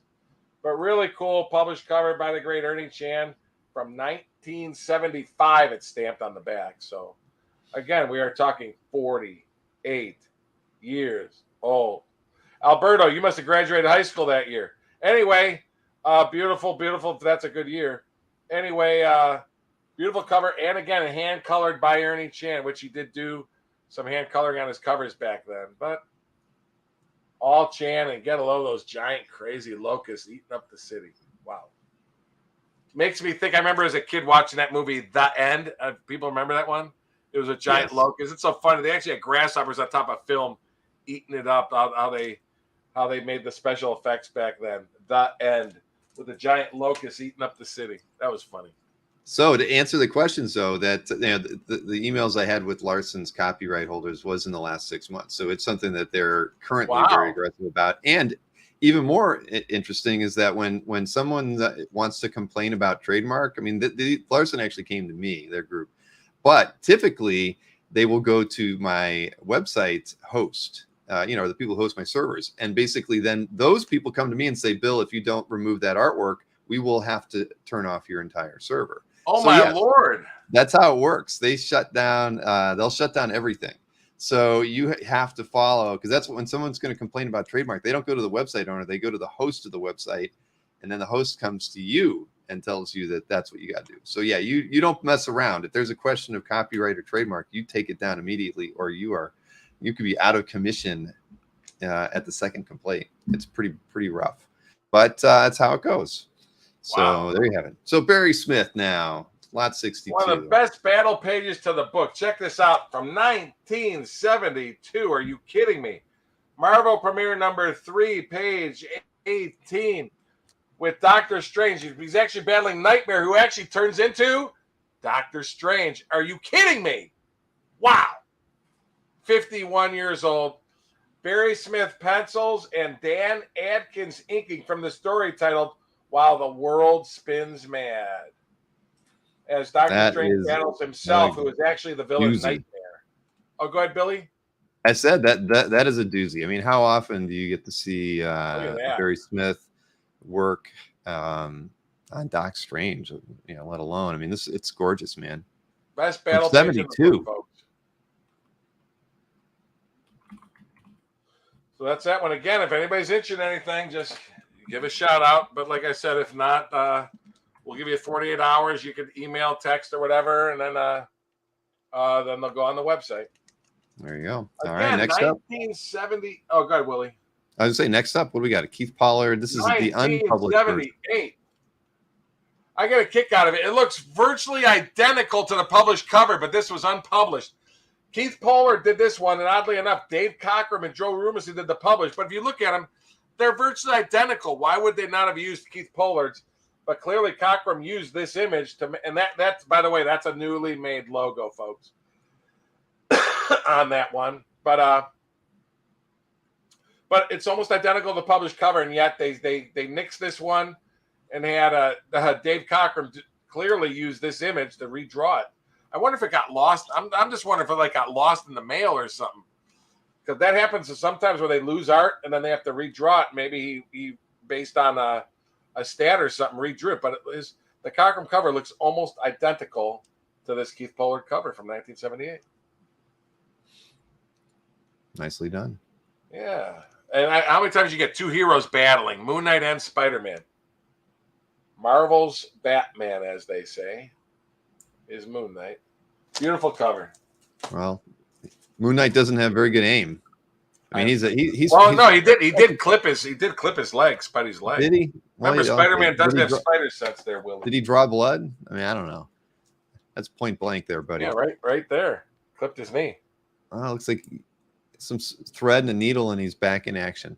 All right, what do we got? This costume, but didn't draw blood, huh? We'll go and say wow, Spidey. Check this out. How about this, folks? Swamp Thing 9. Bernie writes in pencils and Jeff Jones inks. Are you kidding me? I found out Jeff Jones inked the first 11 pages to this. I'm sorry. Jeff Jones inked pages 11 through 20 of this story. 12 through 20, the last 9 pages. This is page 18. You get Swamp Thing there, too, at the bottom. A great page where the crazy guys in the story, the evil guys in the story are battling. And then this alien who's actually a nice alien, but all the Earthlings treat him bad. He gets hit by the bullets, and Swamp Thing grabs him and helps him and takes him to his ship. From the story titled "The Stalker from Beyond." Yeah, Swamp Thing helps the alien from another planet get back to his ship and leave after the guys shoot him with their bullets. But again, 1973, 50 years old. And Bernie Wrightson, inked by Jeff Jones. How about that? So that's that is one. Beautiful, man. Next one. Check this out. How many times will you get a Conan page by Barry Smith where Conan is drawn in 12 panels? Are you kidding me? Conan is drawn in 12 of 13 panels. This is Barry Smith and inked by his best inker on the run, Sal Buscema. Just so you know, when people want Barry Smith, they always ask for Barry Smith inked by Sal Buscema are the most sought after ones. Beautiful page. Conan in 12 out of 13 panels. Amazing to have a 13 panel 10 by 15 inch art page, folks. But we have it here. And technically his hand is there at the top, so he's in that panel. I was counting just to make sure you included that one, and you did. Yeah, so technically he's in every panel if you count that. Yeah, very nice. He's in 13. Yeah, we'll count it. 13 out of 13 panels, folks. Barry Smith, inked by the great Sal Buscema. 1971. Folks, again, we're talking 52 years old. From the story titled Rogues in the House, where Conan is on the hunt. Barry Smith, inked by Sal Buscema. Wow. Okay. Oh, back over to what do we got? Felipe again. Yeah. Another published cover. But it's huge. I love this. Again, folks, this is all painted. These are all painted. Published Avengers #2, published painted cover. For you Captain America fans, ooh la la. But check this out. It's from Avengers. Let's see, where are we at here? Avengers War Across Time #2. Published cover, 15 by 22 inches, fully painted. Get a load of that machinery in the back. Signed in 2022 when the book came out. But just great images of Thor, Iron Man, Captain America, Giant Man and the Wasp with a big silhouette, big Kane behind them. Are you kidding me? I believe this is part of the next series of movies as well. Kane and the Avengers are going to meet up in the near future. But again, 15 by 22 inches. Just a great piece. Published cover, 15 by 22 inches by the great Felipe Mazzaferro. If you have questions on anything, just ask, folks. Slot 66, priced at $14,000. Yep. All right. Lot 67, back to some John Byrne. Another John Byrne. Even a better page from that same issue. Fantastic Four #254, page 21. Get a load of this 4-panel page. Thing, Torch and Sue in the first panel. Big, full body Thor and Sue in the second panel. And then Thing rips open a door with the Torch and Sue there. Then we get all three of them. Thing, Sue, and Torch in the last panel. Doesn't get much better than that, folks. Wowza. From 1983, 40 years old. From the story titled On the Trail. Oh, wait, wrong one. From just the story that I don't know. I didn't write it in. I'm going to the next piece. You're reading the wrong script, man. I am. I was going, yeah. But very cool. Signed at the bottom by the great John Byrne. You get them all. 4 huge panels, folks. Wow. And the next piece. Here's a no prize if somebody can get this. How many times, not drawn by Romita or Ditko, how many twice up Spider-Man stories were drawn not by Romita or Ditko or Kirby? How many large art stories? And this is one of them, so there's one of them. TTA 57, beautiful. 1964. On the Trail of the Amazing Spider-Man. Dick Ayers, inked by Paul Ryman. And you get Spider-Man and Giant Man and the Wasp all battling Egghead and his goons. Are you kidding me? So far, nobody's gotten the answer yet. I have no idea. How many large art Spider-Man stories exist in the universe not drawn by Kirby, Ditko, or Romita? Anybody know? The answer is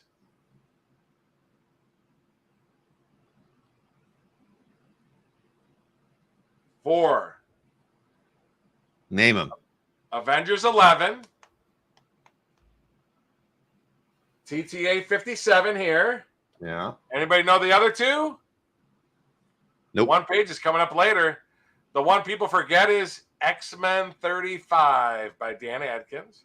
Did the cover, but the interiors are so. And the other one is Marvel Superheroes 14, Ross Andrew, inked by Bill Everett. Those are the 4, to my knowledge, unless I screwed up, but those are the 4 large art Spider-Man books not drawn by Kirby or Ditko or Romita. 4 of them. How about that? But one of the few times you get a large art page of Spider-Man early in the Silver Age. This came out right around, I think, Spider-Man number 11. I think this came out. Same month. Very, very cool piece. Giant Man, Spidey, and Wasp battling. Hard to find large art Spider-Man pages, folks, at all. But especially from the 4 books not drawn by those 3 greats. Somebody said 4 earlier? Congrats, whoever did. I saw only could have 2. been Marcus. I saw 2s. Okay. All right. So Next that one was 68. What number is this, Bill? This is lot 69, Mike. 69. Oh, 69. Yes, from 69. 73. Jim Steranko, pencil and inks, Foom number 1 pinup from 1973. Are you kidding me? Beautiful. Looks like he's playing pool up there with extra pool balls, but I don't know. But pencil and inks by the great Jim Steranko, published pinup inside of Foom number 1 from 1973. 50 years old. Are you kidding me? Foom with Doom and a first issue.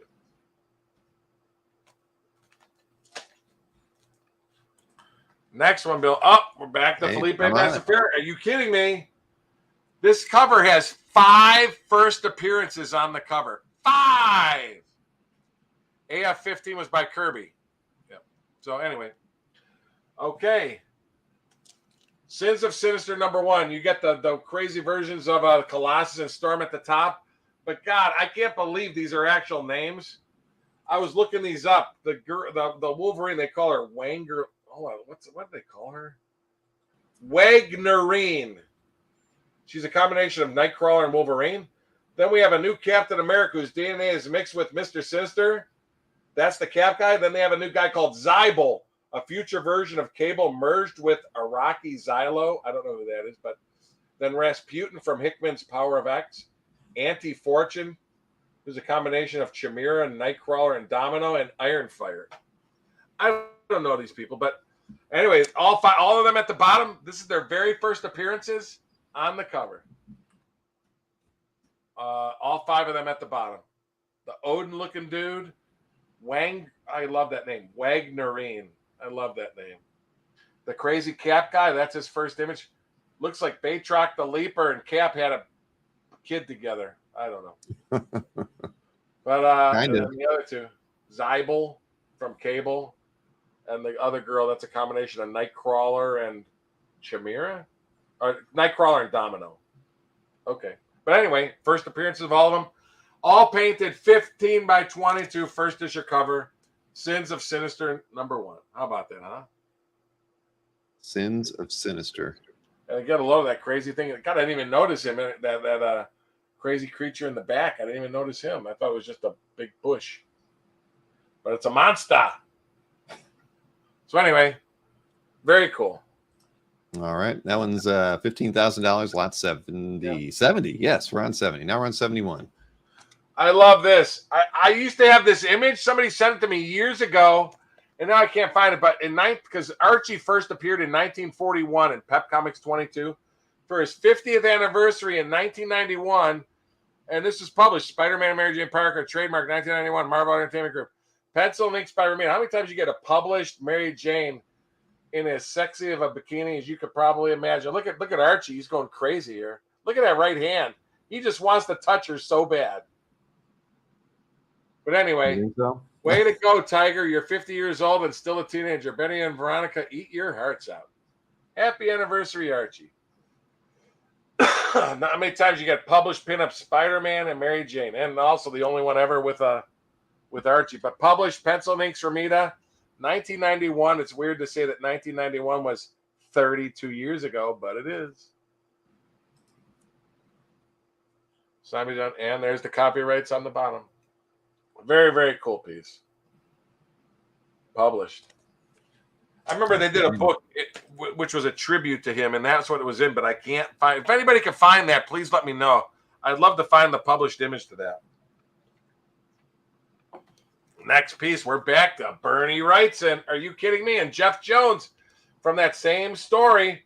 Believe it or not, for what it's worth, this is the very first page Jeff Jones ever inked of Wrightson. He did the last 9 pages of the story, which means it would be pages 12 through 20. So, this is the very first page of Bernie Wrightson and Jeff Jones Swamp Thing art. Are you kidding me? Where the alien comes to Earth, and the guys and the crazy little hillbillies piss him off, and whap, the alien whaps him right in the face there, knocks him out cold. Very, very cool piece from, again, Swamp Thing number 9, Bernie Wrightson, 1973. From the Stalker from the Beyond, as they badger the alien and he knocks the guy out cold. Wowza. So that's that one there. Hey, Mike West says there's 5. He says Strange Tales 115 is an extra one. That's right. I forgot Strange Tales 115. Got it. And I've had over half the book. You're right. I completely forgot because I was thinking heirs for the TTA. You're right. Yeah, Strange Tales 115. So I stand corrected. 5. And I've had so many pages from Strange Tales 115. I was just thinking heirs doing 1, but he did the 2 books. Yeah, the TTA and that. You're right. 5 large art Spidey books. How about that? Remember, those weren't 20-page stories either, so there's a lot less of them. Well, Avengers was and X-Men was, but not the TTA was, I think, 15 or 16 pages, and so was the Strange Tales. Wes gets a no prize for tonight. How about that? West, the amazing West. I knew West would be there. All right, what do we got here, Mike? This looks like very cool. Homage. Humberto Ramos, Amazing Spider-Man 694 cover. This is in homage to the Superman versus Amazing Spider-Man Treasury in 1976. It's done in the same exact style as Spider-Man battles Alpha. Alpha. From the story titled Alpha Part 3 Final Grade. Published cover from 2012. Pencil and inks by the great Humberto Ramos. And whoever likes logos, you can put your own logo on there at the top if you want. I would, because it's blank area. But got to get the comic, and it can be done. I just didn't. If I was keeping it, I would. And back in the old days, Mike, you would have done it. Oh, yeah. Back in the old days, I would have put a logo on this for sure. Gone to Kinko's with the comic, blown it up, and do some cuts, measuring. Hey, Mike, we're only 3 likes away from 150. Wow. Just saying. Just homage. English we've got dictionary. 229 watching. Homage. So that one is 16. Ooh la la. Jim Starlin, pencils and inks. Check this out, folks.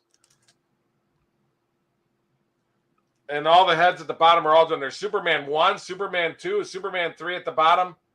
Superman of the year 2020. How long before we get to the year 2020? Are you kidding me? From 1980, 40 years. And here we're already 3 years past it, from 43 years ago. Beautiful, beautiful pencil and ink 1980 Jim Starlin cover from the story titled Momentous, the Master of the Moon. This nice cover features Superman trying to save Jimmy Olsen from the monster known as Momentous. And, of course, the 3 Supermans at the bottom are all drawn.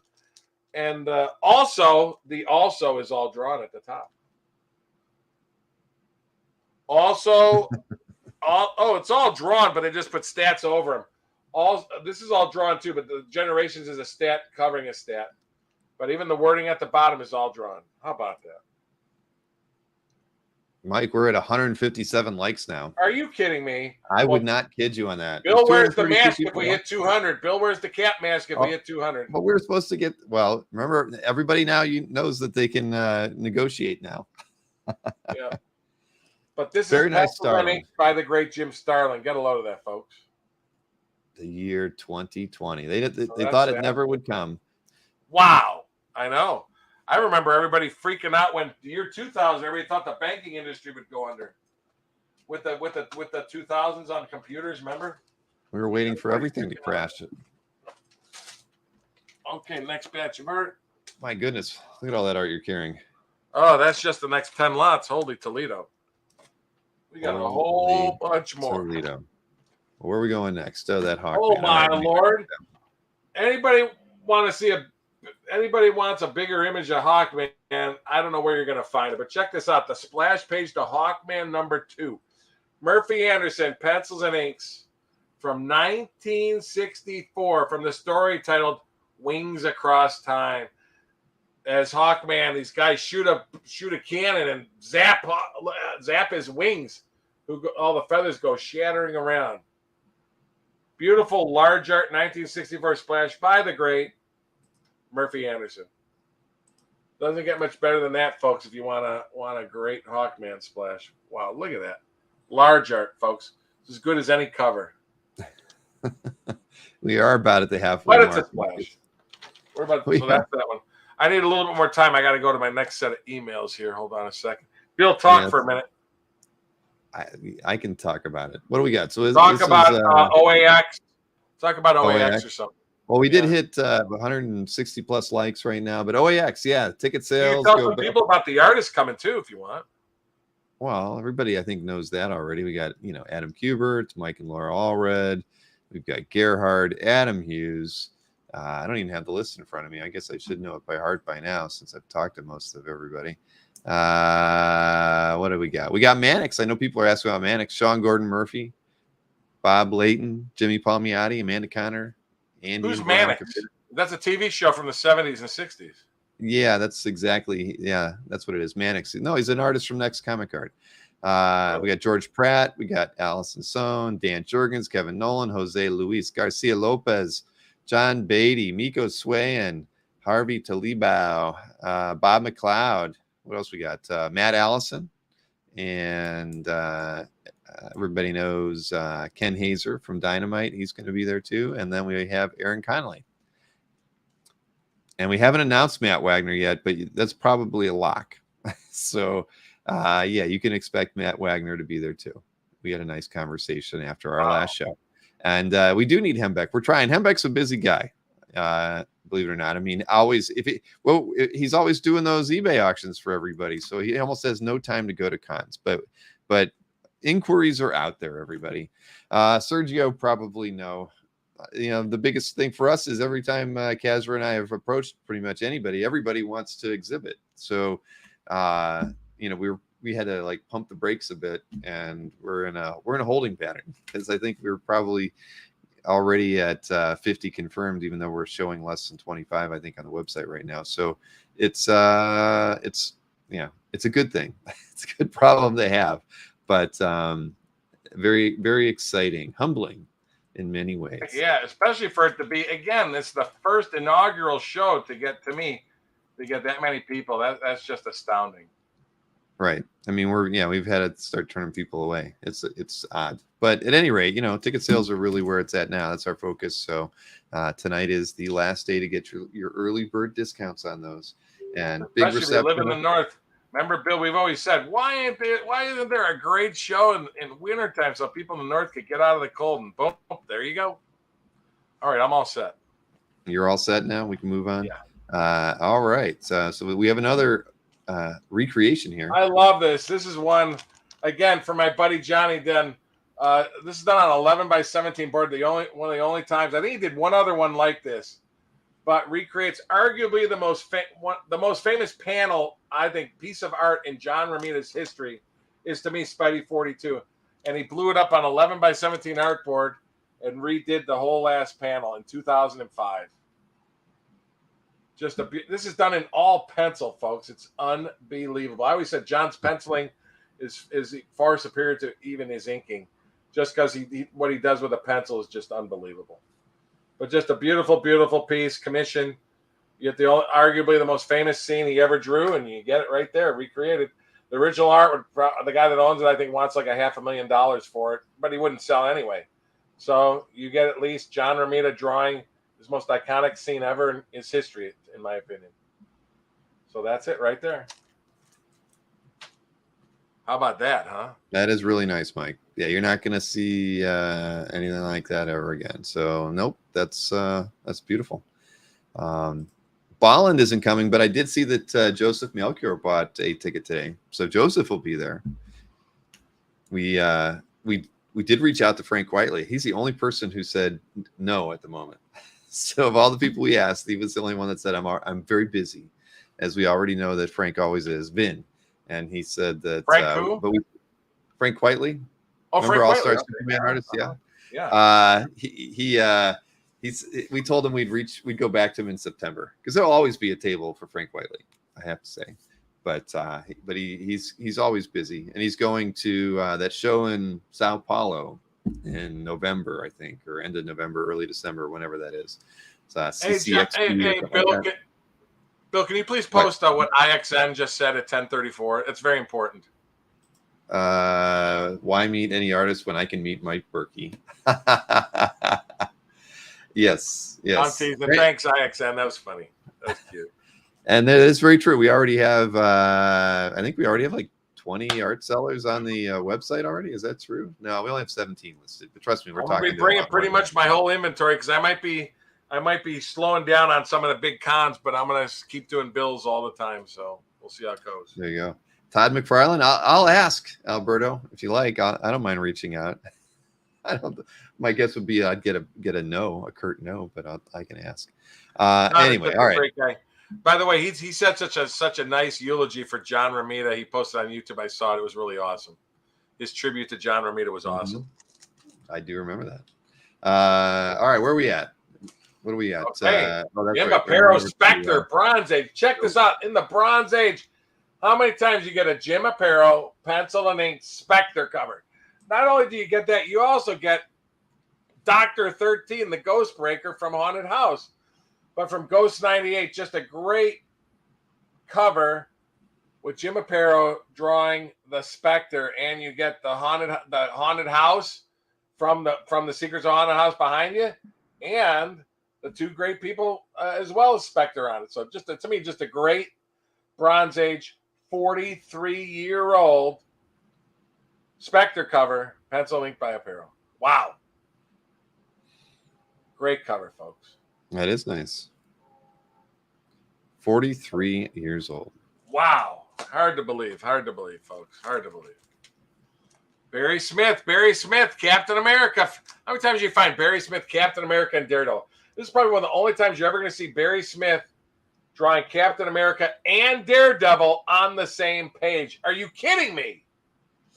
Beautiful page from Daredevil 51 from 1968. If you need a Barry Smith Captain America in your collection, here you go with Daredevil. From the story titled Run, Murdoch, Run. You get a cool Captain America on the poster with Daredevil on the back. And then great. He changes and just some great Daredevil images. And him, of course, using his sonar at the top. So you get great Matt Murdock, great Daredevil, and Captain America. And this was Barry Smith. And oddly enough, this is inked by the great George Klein of Swan Klein Superman. The great DC inker on Kurt Swan Superman, George Klein, who I think was one of the greatest inkers of all time. George Klein inked Barry Smith on this great page and signed by Barry Smith at the bottom. Back in 2001. Hey, Ron Lim in the chat, man. Nice to see you. Yay! I know I heard you were at San Diego. I didn't get to go this year. Would love to say hi in person, but it's nice seeing Ron Lim, we love his art. We love his art. We love your Galaxy. We love your, what was that called? Galaxy Quest? Oh no, Infinity Gauntlet. Yeah. This is our Ron Lim, not that Ron Lim. I know. Come on. I'm making a joke to get people to laugh. Barry Windsor Anthony's Smith. not here. I have nobody to make a joke about. You haven't made enough jokes tonight. It's a very nice piece. What was the price on that one? I'm already forgetting. Oh, are we get back to? Oh, there it is. 20. Yeah. 20,000.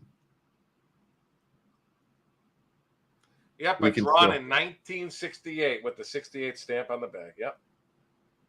So that's that one. All right. Oh, Next up. check out this again for you, Daredevil. Oh, well, Daredevil. sorry, I'm one piece behind.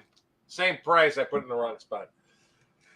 Jack Kirby recreation. He only did one of Incredible Hulk #1. And what's cool is, I'm going to pull this out. He had an extra layer at the bottom. I know a lot of people wonder if they what Jack truly did on these and whatnot. That's debatable. But regardless, there's only one of each. And you get not one, but 2 stamps on the bottom signed by the Kirby estate. Publication prohibited without express permission of Jack Kirby. And this is a Jack Kirby recreation. This is the only one. He only did one of each of his key covers, and this is the Hulk one. Since I collect Hulk covers, I should probably keep this, but I figured I'd offer it if I don't sell it. Man, I guess I could put it in my Hulk collection. I already have a better Kirby Hulk, but I collect only Hulk covers and splashes. But that's sort of cool to the right guy. I think that's a cool piece. I agree. Jason wants to know if you have any Barry Windsor Smith X-Men pages for him. I have none. I used to have the cover to X-Men 55, but I sold it back in 08. And I think it hit auction recently. But very, very cool. That is a very nice Hulk one, Mike. One cover recreation. And this is done large art. I should have measured it, and I didn't. How many hands is it, Mike? Yeah, well, Anthony's hands are smaller than he thinks. So, 14.4 by 21 inches. Cool. I don't believe there's any Art Adams tonight. Black Viper of Dorne. No, I don't have any new Art Adams. Art's art is getting hard to find. Oh, Jason wants the later stuff. Yeah, that's even harder to get, Jason. Who doesn't want something from Life, Death, or something, man? Yep. Let's see. Moving right along. This is the last slide that I made. What? I know, Mike. Hey, Ron, I'm going to make it work. Out, I got to discuss everything. Doggone it. I'm going to show. Check this out, folks. From 1967, it's right when they went small. Daredevil 40, just an awesome full splashes. Daredevil knocks out Birdman. Are you kidding me? Folks, this is 1 year before Bill was a twinkle in his parents' eyes. Man, that's no Hawkman right there. No, that's getting knocked out by a blind guy. I didn't know Birdman was part of the Unholy Three with those 3 crazy guys with the antennas on their heads. But yeah, Gene Colan, inked by John Tenney alone, from the story titled "The Fallen Hero." Full splash, 1967, where he knocks out Birdman, who's counting his money. You got to know when to don't count your money at the table, buddy. Kenny Rogers should have taught him that. Very cool, full splash, 1967 Daredevil. Wow. Well, that is a nice one. Who was the inker on that one? John Tartaglione inked them. That's nice. John Tartaglione inked a lot of the early ones. Early DDs, yeah. Him and Jim. All right, so you had 22 on that one. 22. Okay, so from here on out, you don't have prices, Bill? Well, I mean, I what I'm going to do is I'm going to show. Let me see, where is it? I can do it like this. See, look, I can zoom in, Mike. Do you not want me to do it like that, or do you want or do you want to be Big Mike and be? No, it doesn't matter. I just want wherever everybody gets the best image. So whatever people think. I don't know if it's easier if I showed or if Bill's image gets popped up there. You can't do us both side by side, huh? Not even size. Me and the thing. No. No, you could do it. You could do it, Bill. And if right, people have questions, I could pull it out or whatever. So that's fine. Yeah. Well, but you can't show the whole piece, though, huh? Well, yeah, I can. Length of your like that. That's sort of small, though. No. That's the same size as if I do it on a regular slide. Look. Really? Okay. Yeah, pretty much. All right. So anyway, beautiful Al Plastino pencil inks, large art from 1965, Superman 184. Pencil inks from the story titled Demon Under the Red Sun. The splash features Superman being shot with an arrow, about to strike him, but he's under the red sun, so when the arrow hits him, he will die. No, Superman, no! Jump out of the way! Anyway. You would do a very good, reading, Mike. Yes. We need to get some videos of you reading some of the Sure. pages. I think that'll be fun. So large art, 1965, Superman 184 splash. Very cool there.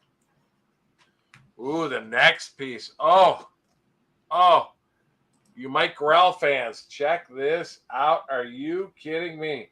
Pencil and ink by the great Mike Grell from the story titled The Final Eclipse of Sunboy.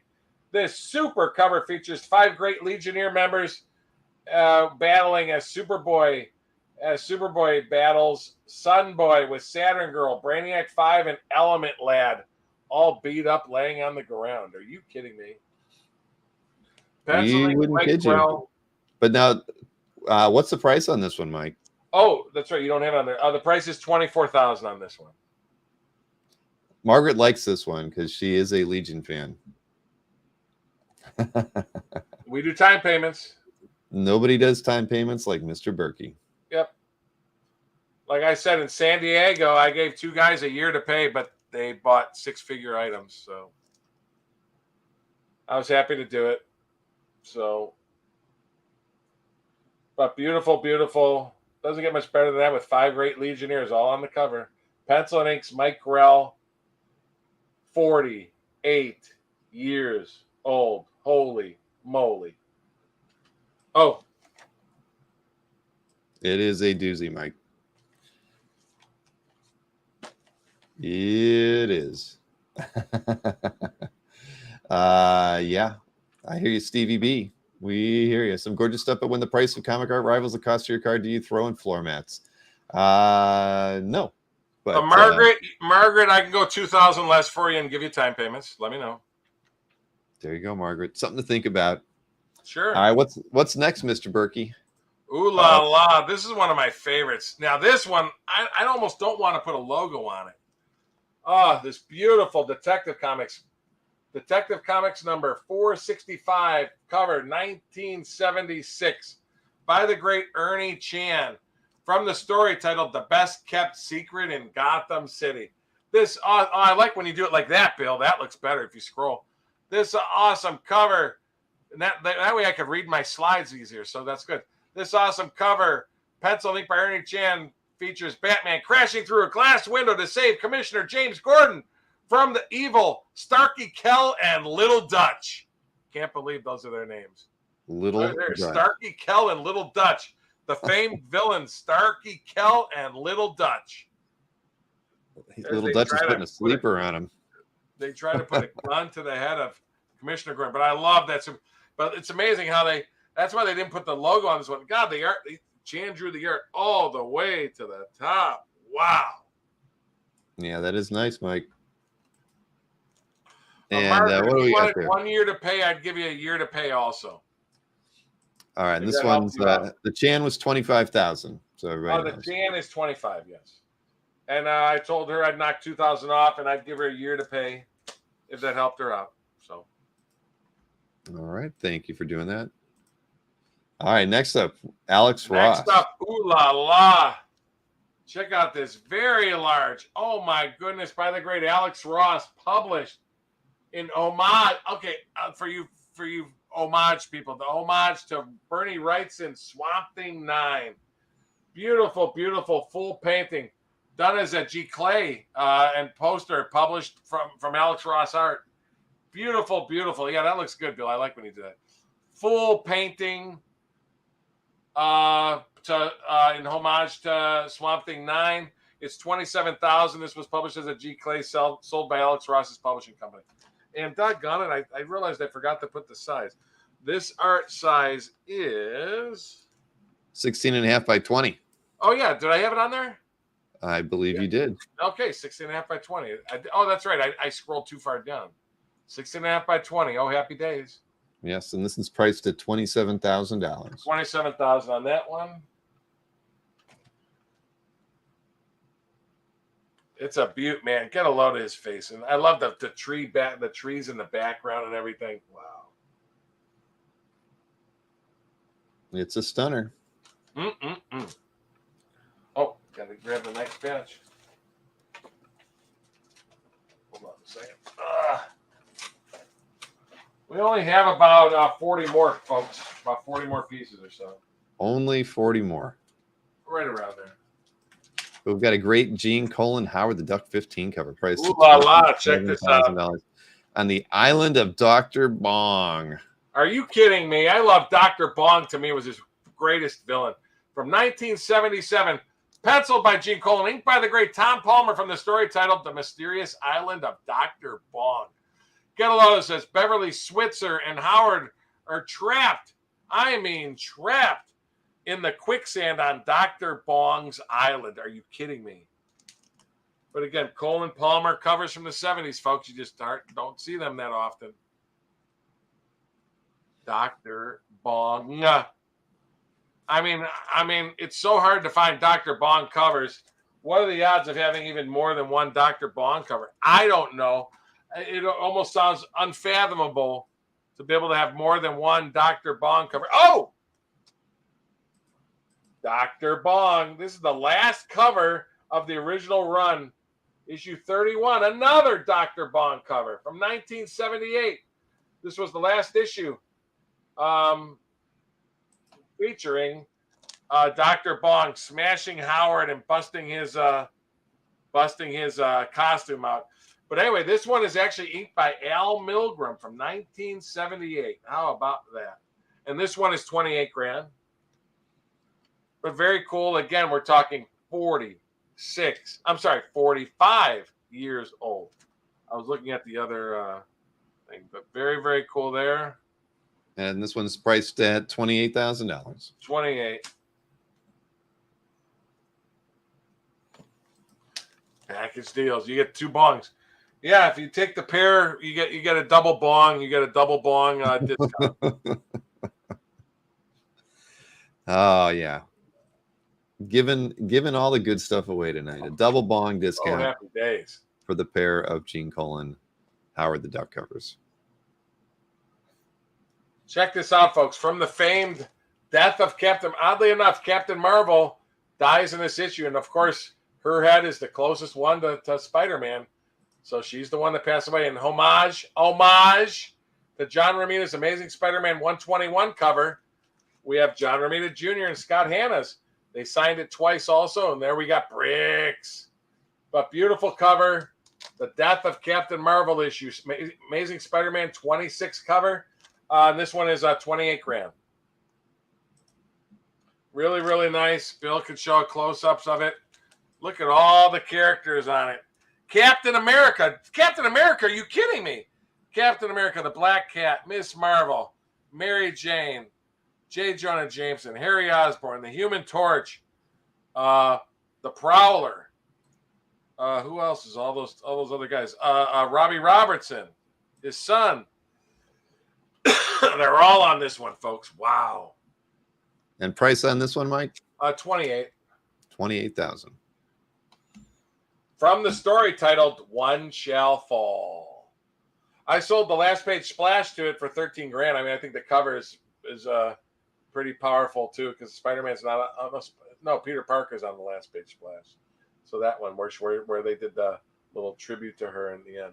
But I sold over half the book. I sold well over half the pages of the book are sold. That was a 32-page story. So, but here's your chance to get the cover, folks. That's a nice one. John Romita Jr., one of the greats in the hobby today, folks. Great cover. Come on, we got to reach 200 by the end of the show. Hit that like. We got to get 200. Maybe Bill will put on that cat mask. Even for 2 minutes. On there. Bill, if we get to 200, just put the cat mask on for like 2 minutes. If you find anything of interest tonight, people, please email Mike Burkey at AOL.com, or you can even call him up or send him a text. And you can ask him for life advice if you like. When there you go. So, and not to change the subject, but Bill will put the mask on if we hit 200 likes. Okay, folks, come on now. I will not. I burned that mask, Mike. I burned it. It's never gonna be seen again. So I had that mask. I tried to put it on. I go, I think this thing was made for a toddler, so I gave it to Bill. Yeah, it was.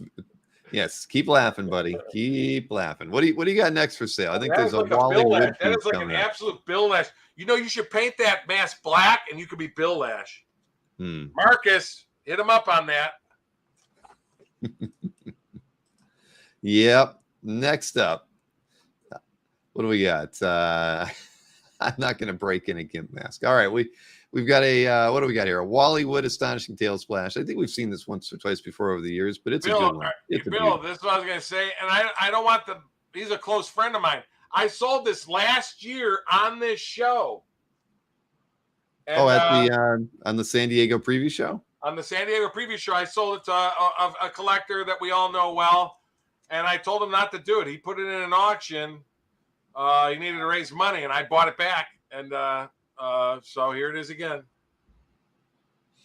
I bought it at auction, sold to him. He put it in an auction, needed to raise money, and I got it for a really good price. So, but Pencil Inks. How many times are you going to find Pencil Inks Wally Wood published Doctor Doom?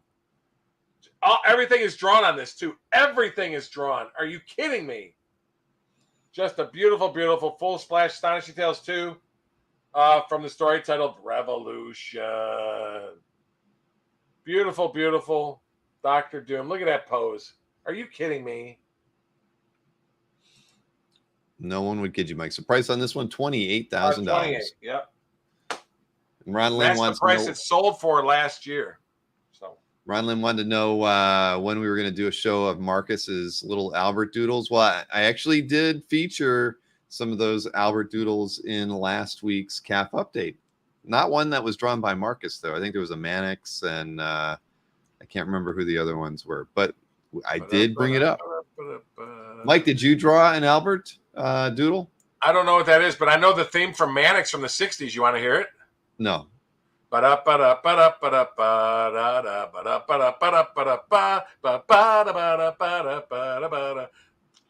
Mannix. I used to love Mannix as a kid.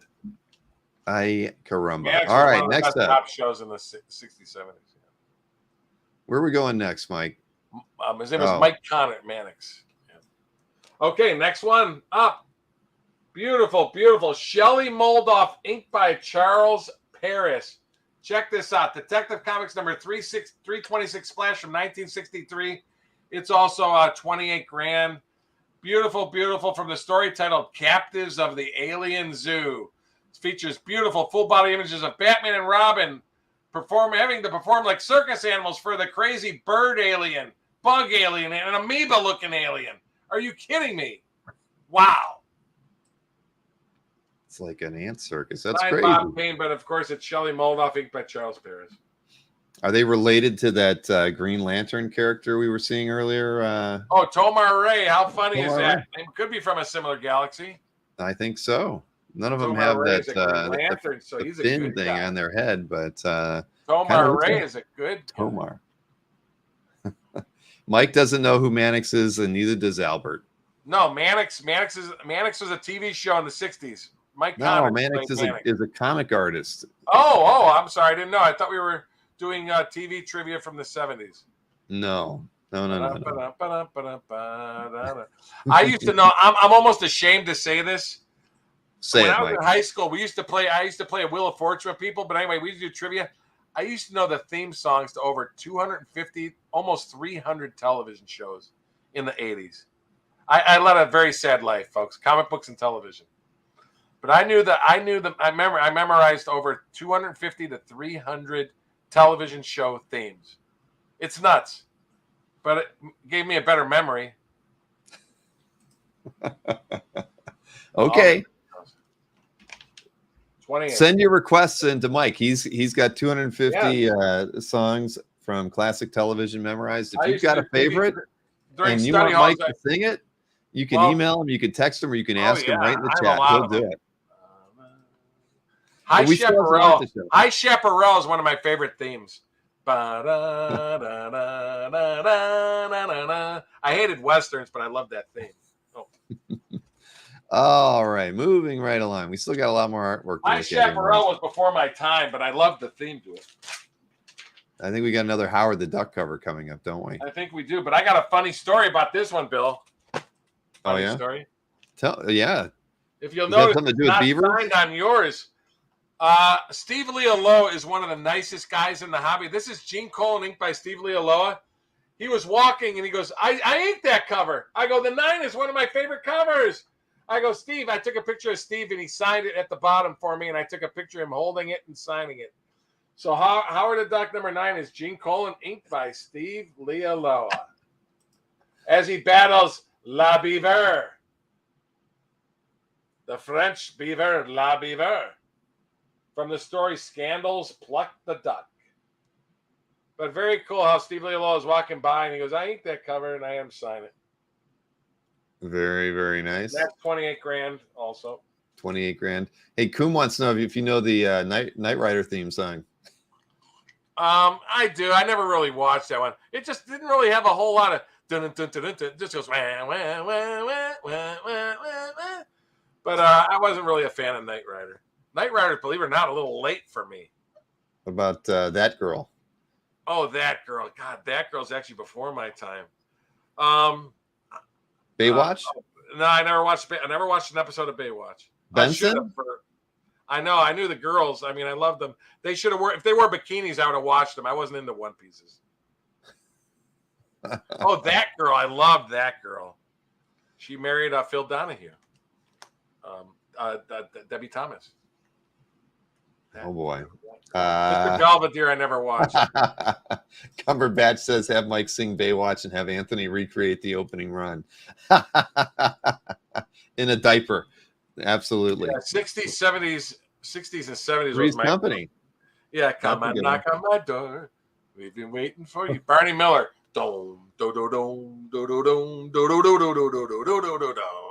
Mary Tyler Moore. I love Mary Tyler Moore. All right, we got art to show. Okay, So wait, so what do we got after that? Howard the Duck. We got some Batman large art, I think, is coming up. Oh, another one. That's right. Now this one is a bat doozy. I call this a bat doozy, folks. Check this out. From Batman 164 from 1964. Get a load of that splash. Oh my goodness. Batman and Robin swinging on their bat ropes, coming after the guy from the two-way gem caper, as the guy uses some crazy electric antenna to electrocute Batman and Robin. Are you kidding me? Signed, of course, by Bob Kane, who didn't draw it. I even love the Batman shadow on the bricks. More bricks. Are you kidding me? My goodness. But oh my gosh, from the story, just a dynamic full body images of Batman and Robin swing.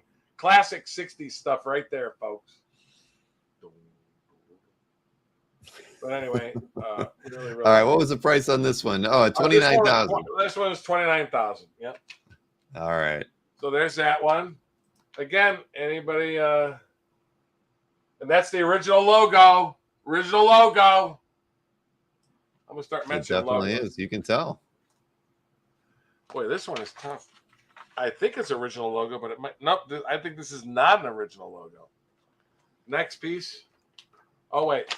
I was gonna say I think it's a Wrightson. I'm out of order yet because this one fell out. You got a Swamp Thing number 4. Another page. Bernie Wrightson sighting.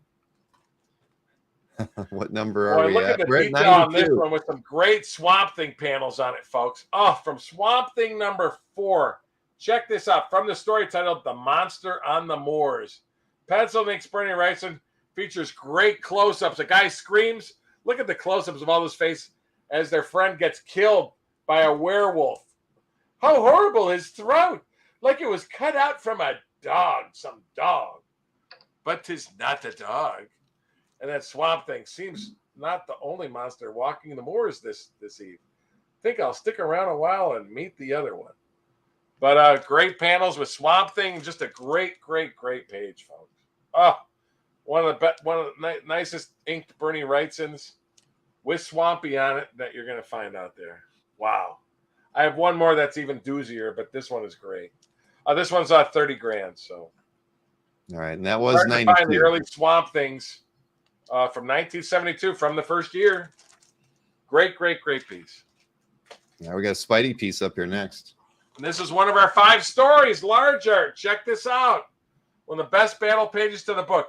Ross Andrews, one of the top 5 Spider-Man artists ever. The only large art Spider-Man story he ever drew. And it's inked by the great Bill Everett. Marvel Superheroes 14 from 1967, large art. Get a load of those panels. Are you kidding me? And this is the first time Spider-Man actually calls him the Synthetic Man, because he didn't have a name until he called him the Synthetic Man. Are you kidding me? That Synthetic Man, but who and why? But Andrew inked by Everett, it's 30 grand. Really nice piece. This was offered for sale elsewhere for 35 grand, but I have it for 30,000. So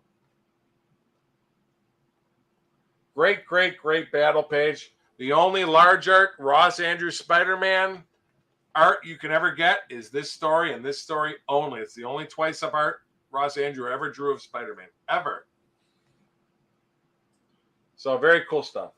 I remember John Romita telling me the story behind this. People said he went to do some other stuff, but I heard like Romita hurt his wrist or something, and they had Andrew and Everett draw this story as a backup if Romita needed a month off, and then they just published it in Marvel Superheroes 14 finally. So in 68. So really great piece. Very, very key twice up art drawn by the Marvel comic. Think about it. Bill Everett drew Marvel Comics #1 in 1938, and here he is inking this Spider-Man story. The great Bill Everett. That's amazing. Almost 30 years after that. That's wow. A gorgeous page, that Mike. Really is. All right. I picked that up in San Diego. What was that? That was so that was lot 93, believe it or not. 94 up next. Jack Kirby, inked by the great Mike Royer. Check this out. And this is a redone stat at the top. Let me see. Yeah, it's stuck to the board. Yep. But oddly enough, this is all drawn. How cool. Big Max. This is a great World War II battle where a comic book helps the losers defeat Hitler. Who'd have thunk? Beautiful Kirby Royer cover from 1974. This is 30,000 from the story titled Big Max. This features all the losers realizing that a comic book is going to save the day in their current battle against the Nazis. With in the story, Hitler, Himmler, and Rommel are all in the story too. And I have most all the pages also. Just putting them up. Right during San Diego. Can I put them up on the website? The pages to the story. So very, very cool. Published cover, Kirby Royer, 1974, almost 50 years old, but 30,000. And yeah, I think we have, just so everybody knows, I think we have around 120 lots total.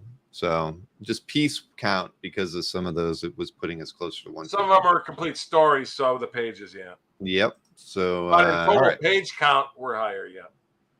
So we've got another Kirby here next. Another Kirby. Are you kidding me? This is signed by Jack, published 1983, and that's a redo logo. Amazing Heroes, number 47. You know, they always did previews of stuff coming out in the comics, and this is 1983, a preview of when Kirby comes. It's the title. You see at the bottom, it says Kirby's back. Here, I'm showing an image. Bill, if you go back to me just real quick, I'll show. Oh yeah, there it is. Kirby's back, featuring an in-depth preview of the King's return to the New Gods. Great images of Darkseid getting ready to blow up a New God as Orion in the background tries to stop Darkseid. Are you kidding me? I remember when I got in the hobby, guys were saying they always call him Darkseid. I go, I don't know who Darkseid is. But I get the kick how he's blowing up dynamite in the mouth of a New God as Orion tries to stop, and then you get that crazy. That's cruel. Then you get this crazy guy in the background. Looks like he's from Commandy, an animal guy in a outfit. I don't know if he's a good guy or a bad guy in the background, but just cool. Again, this is Kirby Royer, 1983, 30,000. Very cool Kirby cover. Again, 40 years old and signed by the King in the lower left, Jack Kirby. Wow. It's a crotch goblin firework. You could say that, Marcus. Wow. All right. And what was the price on that one, Mike? 30,000. 30,000. Okay. Moving right along. Oh, this I think this is a nice page. For you Captain America fans, are you kidding me? Do we have any out there? What do we got here? I don't know. Jack Kirby, Chick Stone, Tales of Suspense, 60 page. Wow. Yowza. Second book. Check this out. Beautiful, beautiful. Jack Kirby, inked by Chick Stone, 1964 large art from the story titled Army of Assassins Strikes. Captain America in costume in 4 great panels, Rick Jones in 2 great panels, and Zemo in 4 great panels as he blasts a gun at the Cap image on the monitor. Are you kidding me? Unbelievable. And I will share, while we're looking at the image, a really great John Romita Kirby story. I still remember John Romita telling me how he was 10, 11 years old when Captain America 1 came out. And he told me how, and it's amazing in his mind, you know, you're just reading a comic book, you don't know. But John Romita told me how he had Captain America 1. He took it to school and he's shown it to all his friends. He goes, guys, you got to look at this Captain America character. He goes, this artist, because they didn't give names, he goes, this is different. This guy is different than everybody else. And here it was, he's talking about Jack Kirby, how he goes, he's not confined to the panels. He's drawing stuff out of the panels.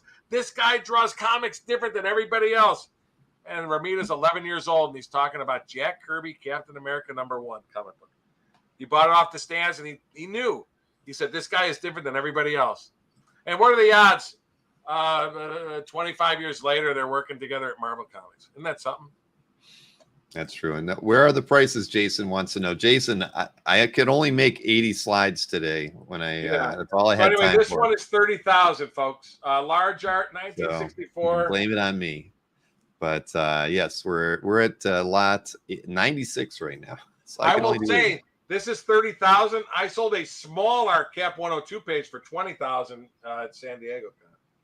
This is large art, 1964. End Great page. pages. Got a lot of Cap. All right, what do we got next here? We got we got some DC on this next one. Some hold on, I gotta grab Spectre wraparound cover. Are you kidding me, Billy? I wouldn't kid you. Check this out. Wraparound. Look at this huge wraparound cover. The Spectre #1. Pencils and inks. Jim Aparo. 1987. So, folks, we are talking, 36 years old. But this cover, wraparound cover, measures 21 by 16 and a half inches because it's done on 2 boards. As Spectre does a spell, and here the guy's hands melt on the back. One guy gets cut in scissors. The other guy, his body turns to glass, and he shatters from the spell that the Spectre conjures on this cover to, again, Bill, do you have the image of the published cover by chance still? I do, actually.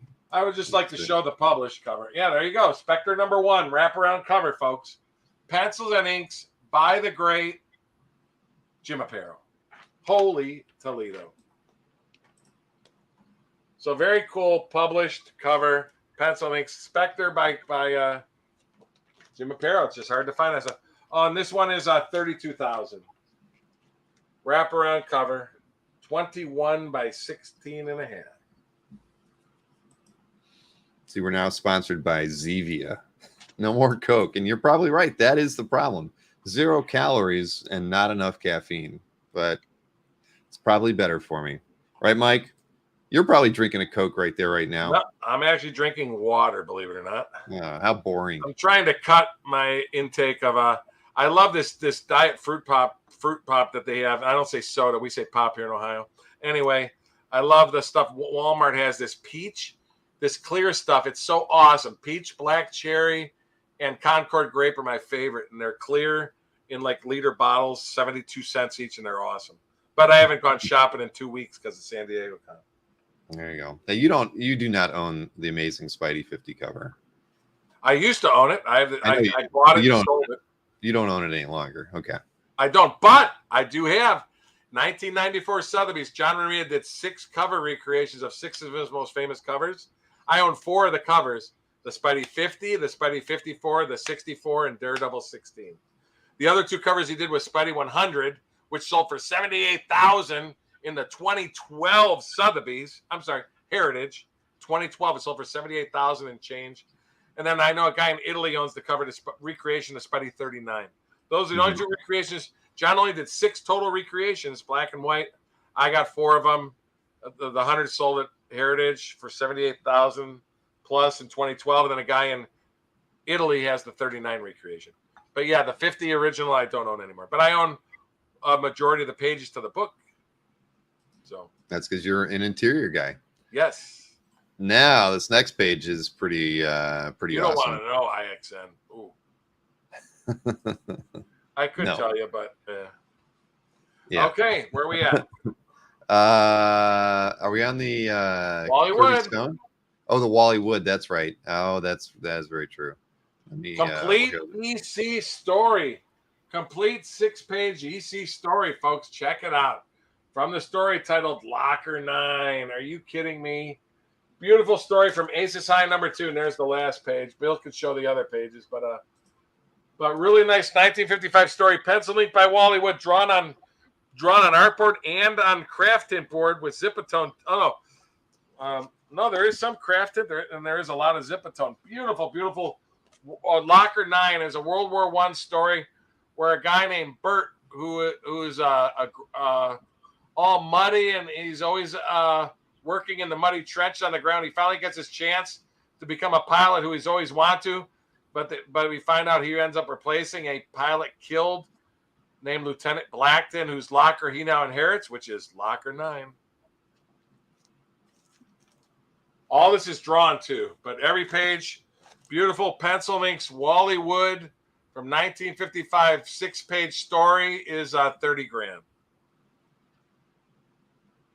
Beautiful page. It's a World War I battle story where the pilot gets killed, and then this other guy, where's he at? Bert ends up inheriting his locker, which is Locker 9. He gets killed right there on that page, which again is I know they're smaller scans, so you don't get the full detail, but it's beautiful, beautiful stuff. Pencil inks Wally Wood, 1955. Yes, folks, we are talking 68 years old. That is old. And $30,000 on that one. Yep. Now we got that Kirby Stone. Yeah. We're starting to get to our doozy alerts. Or our jewels. Beautiful. Check this out. Journey to Mystery 110. I used to have the whole book to this 25 years ago that I split up, but I got it one page back. But beautiful, beautiful. 1964. We're talking 59 years old. Jack Kirby, inked by Chick Stone, from the story titled Every Hand Against Him. This nice picture features Odin in the first panel screaming at Thor that he is not allowed to love a mortal woman. Are you kidding me? Thor appears in all 6 panels as he then flies through outer space. Then he lands on the Rainbow Bridge, crosses the Rainbow Bridge, and gets ready to battle Heimdall in the last panel. Are you kidding me? Face it, true believers, this large art page is a doozy. It's a stunner. Wow. Thor in every panel with Odin, with Heimdall. Thank you, Dino, for that card. That's very nice, Mike. Doesn't get much better than that. That's a Bill Cox one if I ever saw it. Yeah. Only my evil arch enemy, my half brother Loki, would do this. Yes, yeah. No, I love that one. That is a good one. All right. So that's basically your 5th email right there, right? We're done with your 5th email. We're down to the 6th email, I believe. Oh, that's right. Let me Bill, talk about the show. I got to get to the high-end one. Oh, here we are. Okay. I got to move stuff around. I'm good. I'm good. I'm good. But yeah, this is the final set. I think there's like 20 pieces. This is the final set. We have 21 pieces here. 21 pieces. So I was about right. So we're almost done. Almost done. So what number were you on? How many do we have here? I think the last one was 98. So okay. This would be 99, somewhere around in there. Okay. People can just make requests based on the piece. Course. If you like something, you're interested go back in something. And show something. If they have questions on anything, we can go back as soon as I get to the right. And don't forget, you can send Mike a text. You can email him at MikeBurkey@AOL.com. Any inquiries there. I am not going to Tokyo, everybody. Maureen did work out her passport situation. She drove to New Orleans to get her passport passport renewed properly, so she will be going to Tokyo. I will not, which is good because I wasn't prepared for it, but I would have done it if I had to. Tournament? Pokemon World Champions, first time ever in Tokyo. It's always in the U.S. or Europe. Ever since the kids have been playing, it's always been in U.S. or Europe. This is the first time it's in Japan. So it was super important that if Maureen didn't get to go, she would have been disappointed. I mean, they've been playing for years and never had the opportunity to go there. So that's awesome. I'm going to go with my daughter, Gwen Marcus, sometime, within the next year or two. Her and I have always wanted to go as a, father-daughter trip. So I think it's better to do it after they've been there rather than trying to do it when they're playing Pokemon. So, Stevia party at my place. All right, Mike, let's get this final last batch of the true high-end stuff artworks to go through, and then we call it a night. This is the last batch of doozies, folks. This is the last batch of the high-end doozies. Indeed. Where are we starting? I want you to show the prelim too, Bill, if you can. That I sent you. Do you have that? Because I think the prelim. I'm working on it. Okay. Give me a minute. You talk about it. But this is cool. This is actually the unpublished cover to the Encyclopedia of Comic Books from the 1970s by Jim Steranko. According to Jim Steranko, this is published, but I found the prelim, and it has the logo on it from the Encyclopedia of Comic Books. So this is the unused cover from the 70s, and there it is. The Encyclopedia of Comic Book Heroes, and it's signed Steranko. That's his prelim. And because Jim kept saying he thinks it's published. I know there's another variation of this that was done for another magazine. But anyway, this is oversized, and I know I didn't do this is large art sized almost. Let me measure it here real quick. But just a beautiful. I love the crossword puzzle buildings. How long did it take him to do that? That is just astounding. 14.4. Yeah, 14.4 by 18.5. Actual art image is 12 by 16.4 inches. But beautiful. But look at the detail. It's hard to find finished, large art sized superhero stuff by Jim Steranko. It's just almost impossible to find this stuff. But just a great piece, and the detail on it is just astounding. And I know if you do a closer up of the Batman, I just love the way he drew him, man. It's just classic. The head looks just like the head of the cartoon on the 66 Batman. The head to me with the little bigger ears, but it just reminds me so much of that.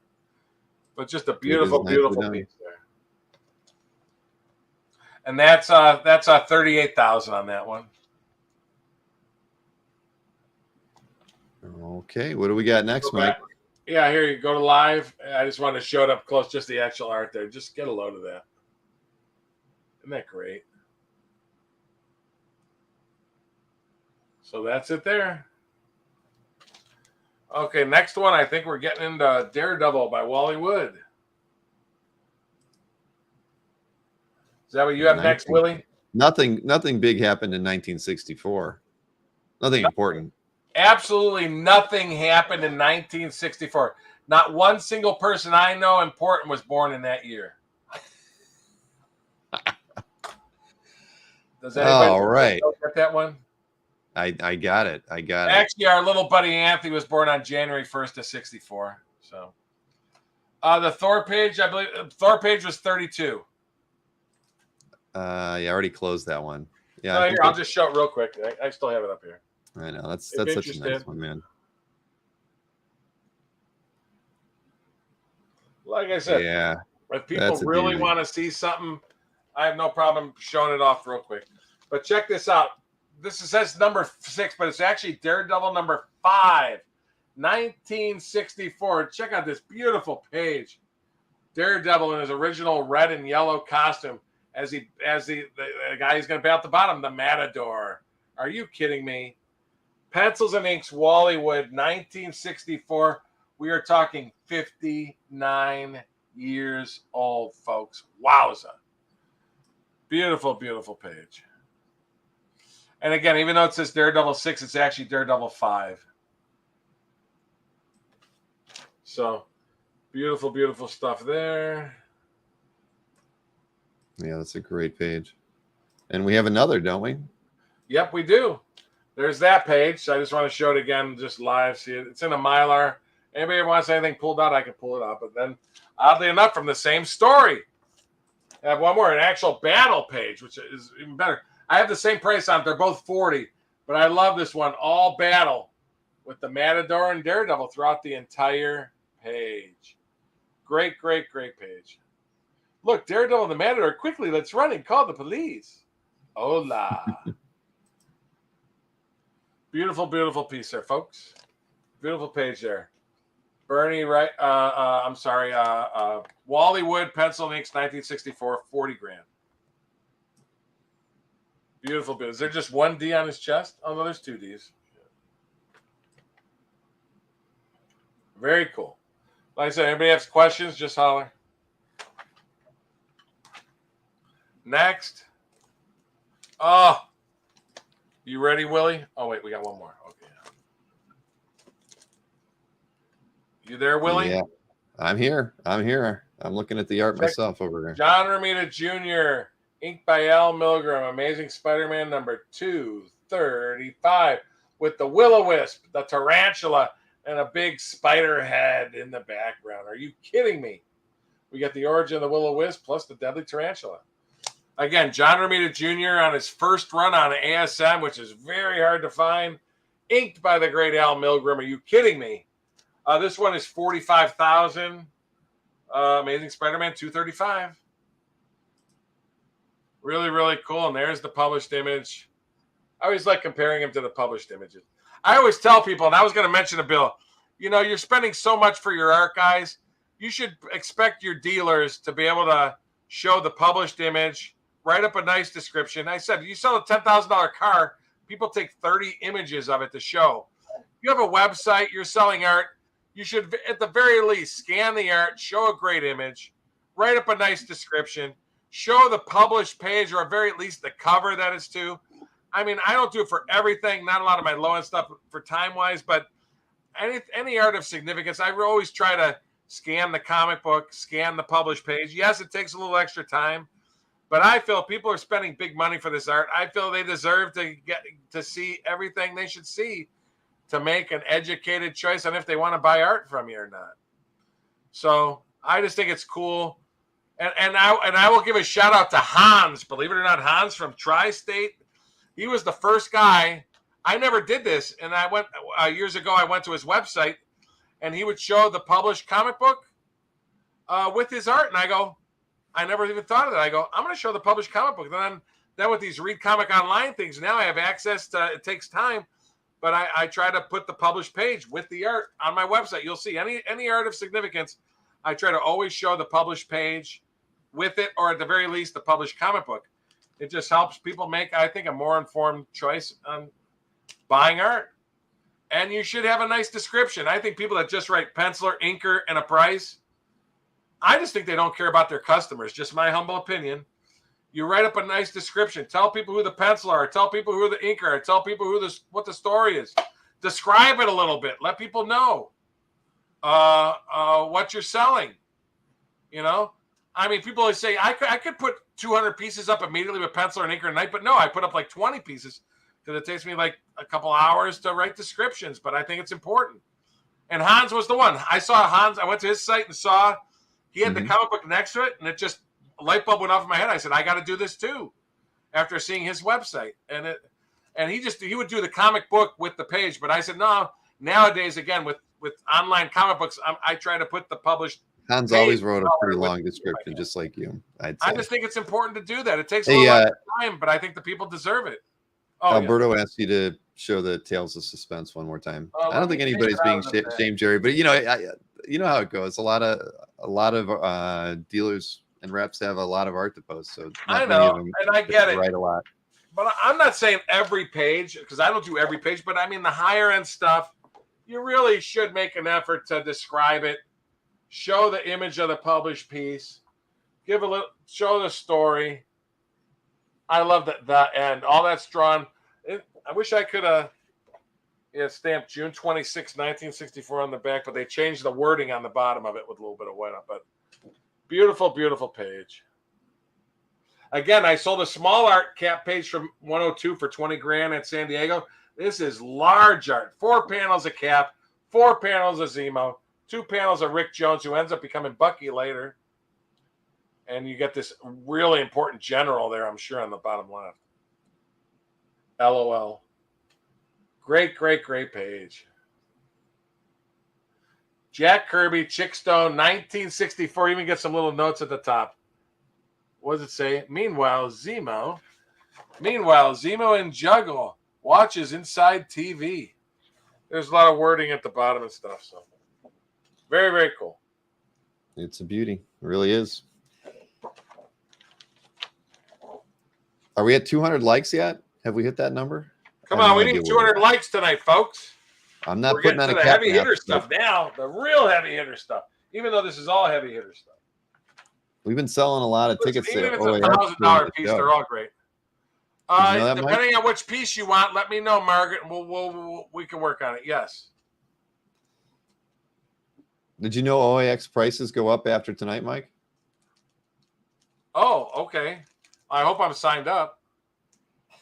Well, I think you have a table, so you don't have to worry about that. Yeah. You get one ticket with your table. You mean tables? Yeah, tables. Yeah. Oh, tables. Yeah. That's if I'm paying a guy to drive my inventory there, I need more than one. Okay. Because well, that show, folks. Because hey, wait a minute. Are you kidding me? And that show is going to be. That show. Mr. Murdoch, I saw you buy the tickets just recently while the show was going on. Thank you so much. I sold about a dozen tickets, I think, while the show was going on. Well, honestly, Jerry, the prices will probably increase in the morning because I'm not going to do it tonight. I'm going to be too tired. But I guarantee you by noon tomorrow Eastern time, the price will have changed because I'll be able to get in there and make those updates. An auction highlight. Are we capping the tickets? We are. We actually said we wouldn't sell more than 500 total tickets and 150 to the reception. You know, we've added a little bit more space since then, so we have a little bit of flexibility, but that's pretty much where we'd like to keep it. Yes, we can talk more about that stuff on Thursday, though. So Mike, what do we got next? I think you have something related. So I think we did this one. This one was 45 grand. Did we already? We did that one. Now we have another very awesome, this one interesting. Listen, you skip around. Go ahead. Well, no, where are we at? We're at Bernie Wrightson. You're right. No, you're right. You're right. Arguably, to me, folks, this is the greatest battle page I've ever owned of Bernie Wrightson Swamp Thing. Get a load of this page. Now, I will say, I don't know why the panels were all cut and then placed in. It's all art, but the panels were cut individually and then placed on the board, but it's still all art. It has a little bit of sun fading, but it's just beautiful. It's done on a thicker board. But get a load of that Swamp Thing coming up to the giant bear that's killing the guy. I know the detail sort of gets lost on Bill's images, but they still look good. If you make them bigger, I think they need to be made bigger to see the detail. I can't make them bigger because you just said it makes them fuzzier. So, well, but yeah, I want people to be able to see the cut mark you're talking about. How they kind of piece it together. Cut marks. But again, no art is affected adversely. All the art is there. Yeah, no, it's gorgeous. That last panel's awesome. But yeah. But here, if you go back to me, Bill, real quick, I just think also just matter of fact, I'm just going to do this because it just makes it a little easier. Let me just take it out. But I mean, God, look at those panels. Oh my goodness gracious! How much is this? That bottom left. Just look at those. Look at those battles. Oh, this one's 45,000. Everybody. 45,000. Yeah. Oh my God! Look at that. One of the best Swamp Things you're ever going to see in your life, folks. Every panel, Swamp Thing battling a giant bear, and this poor little old guy getting killed slashed up by the bear. I was gonna say that lower left panel's awesome. You mean even though the oh my Lord, the old guy's getting it. Yep. Wow. The bottom left. I know. Just look at the detail. Bernie Wrightson. I tell you, greatest, in my opinion, the greatest horror artist of all time is Bernie Wrightson, and Graham Ingalls is right there too, and Wally Wood too. But I just love Bernie Wrightson. His line work. He was a cut above to me in his era for sure. My goodness, from the 70s. So yeah, they go up from there. So that was 45. No one draws a good beheading like Wrightson. I'm telling you, some eye and toes and finger dismemberments earlier. Wow. Whew. All right, next up, what do we got? Oh, Tom McFarland Spidey alert. McFarland. Yay. Yes. Very, very cool page. Great image. You got Spidey at the top, watching from up above, then a great spread at the bottom as he zings his web to get the bad guy and knock the gun out of his hand. And then Spidey's saying, hey, wall quivering. Shucks, folks, all the night's work. But this one is 50 grand. I know, God. I mean, the really, really, really good pages are now going for 80 to 120 now. It's nuts. Amazing Spidey. McFarland art is just something special. I always was upset when I first got in the hobby. McFarland art went for like 4 times more than Romita art, and I go, that's nuts. I want the 60 stuff. But I mean, don't get me wrong. I appreciate Todd McFarland. I consider him one of the greatest. I do take trades. Just email me privately. Absolutely. I trade all the time. I didn't even mention it. You could trade. We can work trades out for anything tonight, folks. You just got to email me privately. That's all. At MikeBurkey@AOL.com. Send me images, everything. How does my commission work when you take a trade? Yeah, I know. We'll have to figure that out. Because no cash is exchanging, and we'll see. We'll figure something out. I know. Hey, but that is an option. We never really ever talked about. I know. We never talked trade on the Dueling Dealer show, but obviously for big stuff, we want to do cash and trade. Hey, Mike, I bet you sometimes it's happened. You know, when you've got some pricey pieces, I'm sure it's come up before. I love trading. I love trading as much as selling a lot. So heck yeah. All right, so this one's at McFarland. 50. You said 50, I think. Oh, that's 50. Yeah. All right. Well, I know the next one's 52. This is the one I thought was coming after the other. 52 or 50 also. 50 as well. I'm sorry, 50 as well. That was 52 with an extra O on it. TOO. Another Spidey, John Romita Jr. Check this out. Ink by Frank Giacoya. We had issue 235, and here's 236, the death of the tarantula storyline. The dramatic resolution of the Wisp Tarantula brand epic. Ooh la la. Or what I should do is I should hold these side by side. Look at that, side by side, folks. Package deal. Oh, yeah, that was. Consecutive issues. What are the odds? Wow. Actually, they should. Yeah, I would take one of those panels, Cumberbatch. I have never. Have I ever? No, I've never owned a published Wrightson before. No. Nope. No. But do you have an unpublished? I have an unpublished piece in the little stack of art I have at your place. Oh, okay. Doesn't look like Wrightson though because it's early. But right. Oh, I know which one you're talking about. You know which one I'm talking about. Yeah. We won't talk. We won't show it often. I sold a Wrightson painting in San Diego too, to a friend of mine. Hey, Mike, I did get the package in the mail today, but I won't open it till Thursday. Oh, okay. You should show. Maybe you should show it on Dueling Dealers Wednesday. Well, it'll be more fun to do on Thursday. Oh, okay. That's fine. I actually have Jason D'Ambrosia on, so it'll be fun because it's an X-Men related piece, so he'll enjoy being live with me when we open it. 5, 6, 7. Hold on. 8, 9, 10. Southern Comic Geek wants to know if you take some of his kids in trade. Probably not. We got 13 pieces left, and then my surprise last piece, folks. 13 pieces left, and then my surprise last piece. All okay, right. we got to go for next. Yes. We're going to try to get this done in the next 22 minutes, right? So we can keep it under 3 hours. Yes. All right. Yes. So what do we got next? What do we got? Check this out, folks. Large art Marvel. This is probably the most affordable large art superhero battle cover you will ever find for Marvel Comics. I mean, I will not stake my reputation on it, but I would lay pretty good odds. But this is 50 grand. Beautiful. Dan Atkins, pencil and inks, 1967. Large art cover from the story titled Helpless at the Hands of Dragor, as Submariner battles Dragor in a great scene. They actually drew all the way up into the logo. The whole logo area with a stamp. They drew pencil and ink all the way up in and through the logo, which I thought was Subby doesn't stand a chance. Super cool. I know, it looks like a wrestling match for sure. Yeah. 1967 large art. I mean, this actually is larger than large art. But very cool cover. It's 50,000. Very cool piece. And yep, the board is 15.4 by 22. And the art image, I think, is bigger. It is 13. The actual art image is 13.25 by 20.25. So I know it's actually bigger than large art, regular stuff. So very, very cool cover there.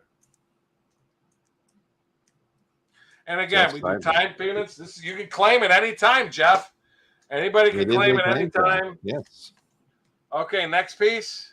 Next piece. Oh, yep. What do we got here? That is the the Dave one? Stevens. Do you have the Dave Stevens in hand? Because you didn't have it when you. Look at this huge. The great Dave Stevens. I just got this. I got it. I had it shipped. I just got it in, and this is the published 1984 movie poster painting to The Perils of Gwendolyn in 1984. And I sent Bill. Bill, you have the published poster? I do. I'm just tabbing over to it right now. Okay, but this is the published painting. Look at that sexy image. Let me see. Look, get a load of that. Dave Stevens. There it is. There's the published poster. 1984. This is 20 inches by 30 inches. Stunning poster. Beautiful. This is 50,000. But it's hard enough to find Dave Stevens pen and ink anything. And yet this is a fully painted 20 by 30 inch painting published poster. Wow.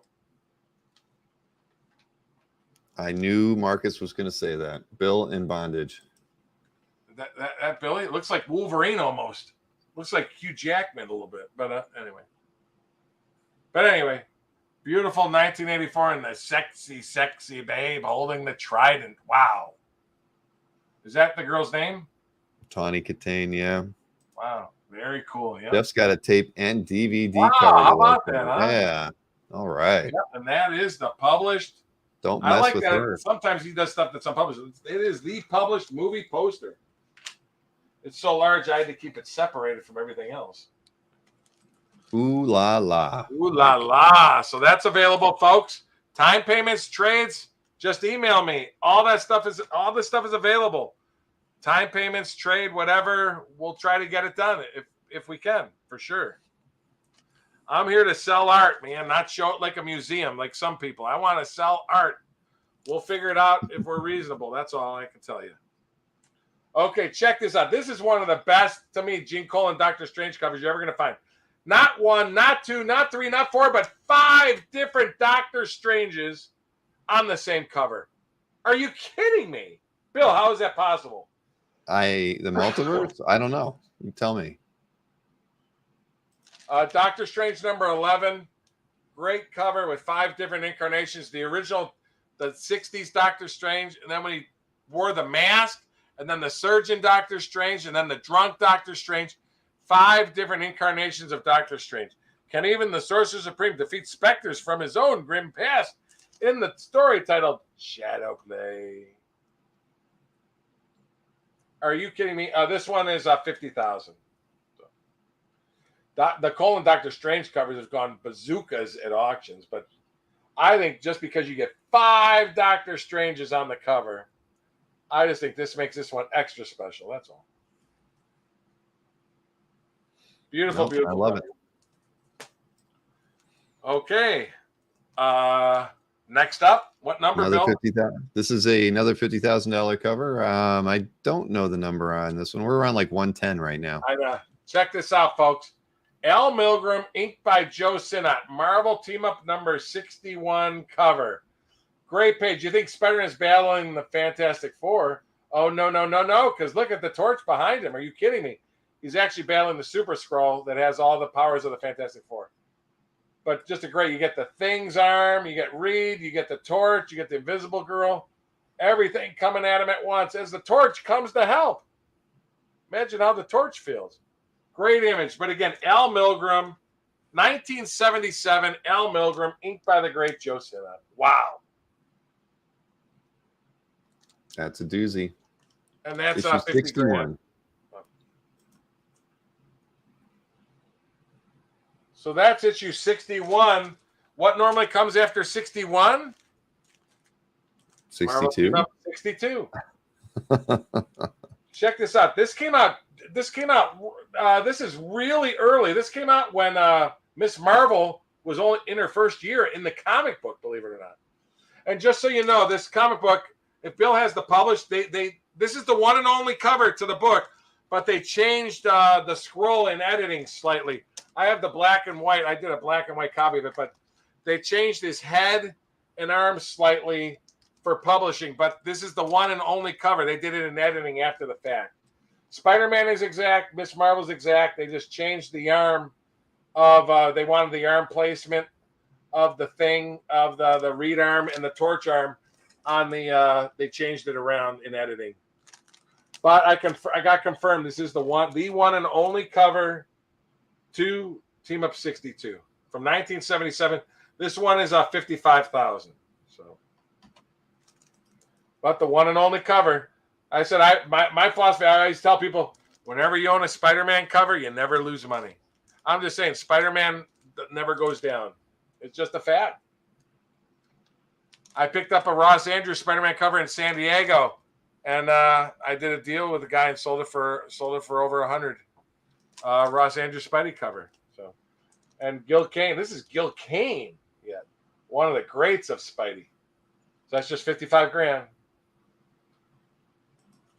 And I sold a Frank Miller Spider-Man cover in San Diego. I told you my two biggest sales were 2 Spider-Man covers because Spider-Man always sells. Spider-Man is is the greatest superhero ever in comics. I mean, why people would read anything other than Spider-Man sometimes boggles my mind. I get the Hulk I like a little bit, maybe a little bit X-Men. But Spider-Man, I mean, there's nothing better than Spider-Man in the entire Marvel Universe. Let me see if this has a stamp on the back. I'm not sure. Sean Clancy over on Facebook has asked, does it have the stamp on the back? Okay, it doesn't have the stamp on the back, but they have the reproduction notes on the back.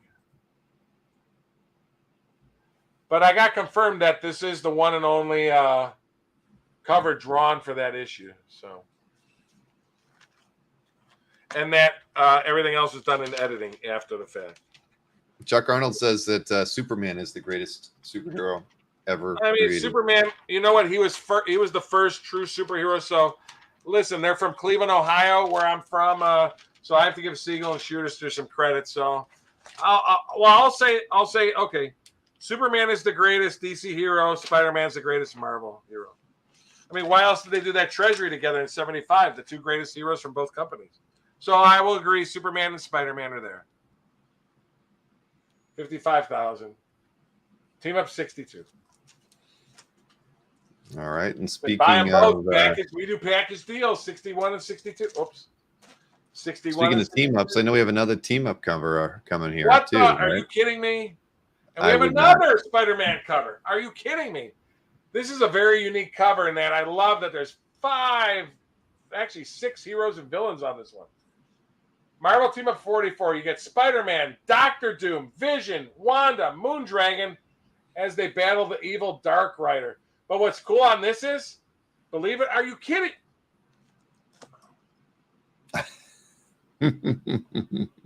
Thank you, Dino. Who did these? Jason? Dino made those. The amazing Dino. Thank you, Dino. And this piece is? It is a doozy.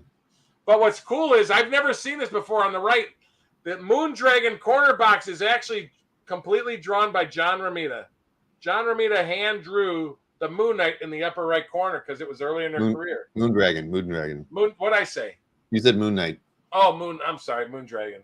Okay. But yeah, we have Doom, the Vision, Wanda, Moondragon, Spidey with this crazy monster. But before you can do that, you will die. Who'd have thought they're saving Dr. Doom? Are you kidding me? Kane, inked by Adkins, and Romita drawing the Moondragon in the corner. This one is 55. Very, very cool. The 70s Spidey covers getting harder and harder to find. Oh, happy days. No, that's a nice one, man. So that's it there. You got any what if covers? Jason wants to know. No.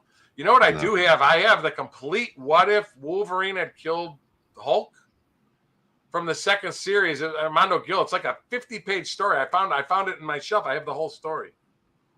I'm sure to some people that's pretty desirable. What if Wolverine had killed the Hulk? I think it's Armando Gil and somebody else, but I have the whole book. I don't remember seeing that. I also found, believe it or not, I have the unpublished cover to New Mutants #1, like from 1982 or something. I have the unpublished cover to New Mutants 1. I think it's by Bob Layton. Found that on a shelf. I knew I didn't realize I had it, but I have it. Anyway, check this out, folks. This is a birth page. House of Secrets 92. This is the actual origin of Swamp Thing. Believe it or not, Wrightson drew himself and like Len Wein and Glynis Wein as the characters. But this is the actual explosion from page 3 from House of Secrets 92. Pencil and inks, Bernie Wrightson. Swamp Thing origin, first appearance, first issue page. But this is the explosion that creates Swamp Thing from House of Secrets 92, page 3. I used to have the whole story years ago, and I sold it as a story, but then they got split up. But anyway, I did a cash and trade with a collector, and got page 3 back. So very cool with all the main characters. Then the explosion, where he becomes Swamp Thing on the next page. But that's his explosion. Alex is dead. But he becomes Swamp Thing. Oh, Damien, no. It's a doozy, Mike. It's gorgeous. So anyway, $60,000 origin of the Swamp Thing from his first appearance, House of Secrets 92, Bernie Wrightson, pencils and inks. Oh, man. Yeah, that is fantastic. Uh-huh. All right, what do we got? Next up is another 60,000. Nitty-gritty, folks. Another 60,000 cover right here. I love this piece. You know, I didn't even realize I used to own the covers, the 2 wedding covers. The first ever direct and newsstand, the direct where Spider-Man got married. This cover came out the same exact month as Amazing Spider-Man Annual 21. The covers. John Romita, inked by the great Joe Sin. I face it, Tiger. I just hit the jackpot. But came out the same month as Amazing Spider-Man Annual 21. The marriage, same month, 1987. Beautiful, beautiful. And those covers are high 6-figure covers nowadays. This one is $60,000. John Romita, inked by Joe Sinnott, 1987. Beautiful, beautiful. Published cover. Marvel Saga 22. Are you kidding me? They only use that corner logo on the annual covers and this cover. The little heart-shaped Spidey head.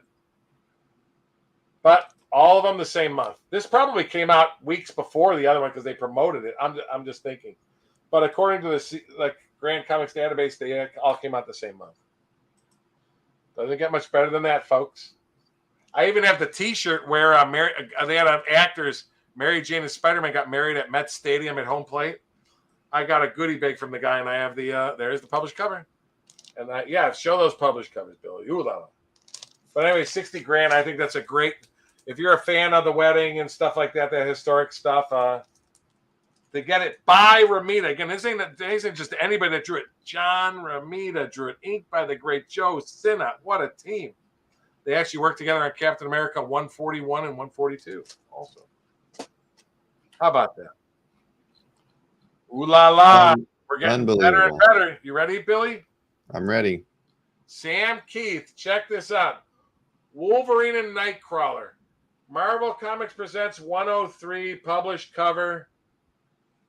Wolverine and Nightcrawler battling there. Now, I was told at San Diego Con that this cover was created in 2 parts, and that's why it's affixed to a larger board. They said it was in 2 parts put together, I was told, by the great Albert Moy. So I said, I never knew that. I didn't see it anywhere. But he said, Mike, that cover was put together in 2 parts. I said, okay, I'll let people know. All art, great cover with Nightcrawler and Wolverine both battling 6 demons on the cover. Just a phenomenal published Sam Keith pencil and ink. Look at the side. Look at the pillars on the side and everything. You got the published image too, Bill? I do. I just like on the expensive stuff just to show the published once more. Just the published color images. Oh, there you go.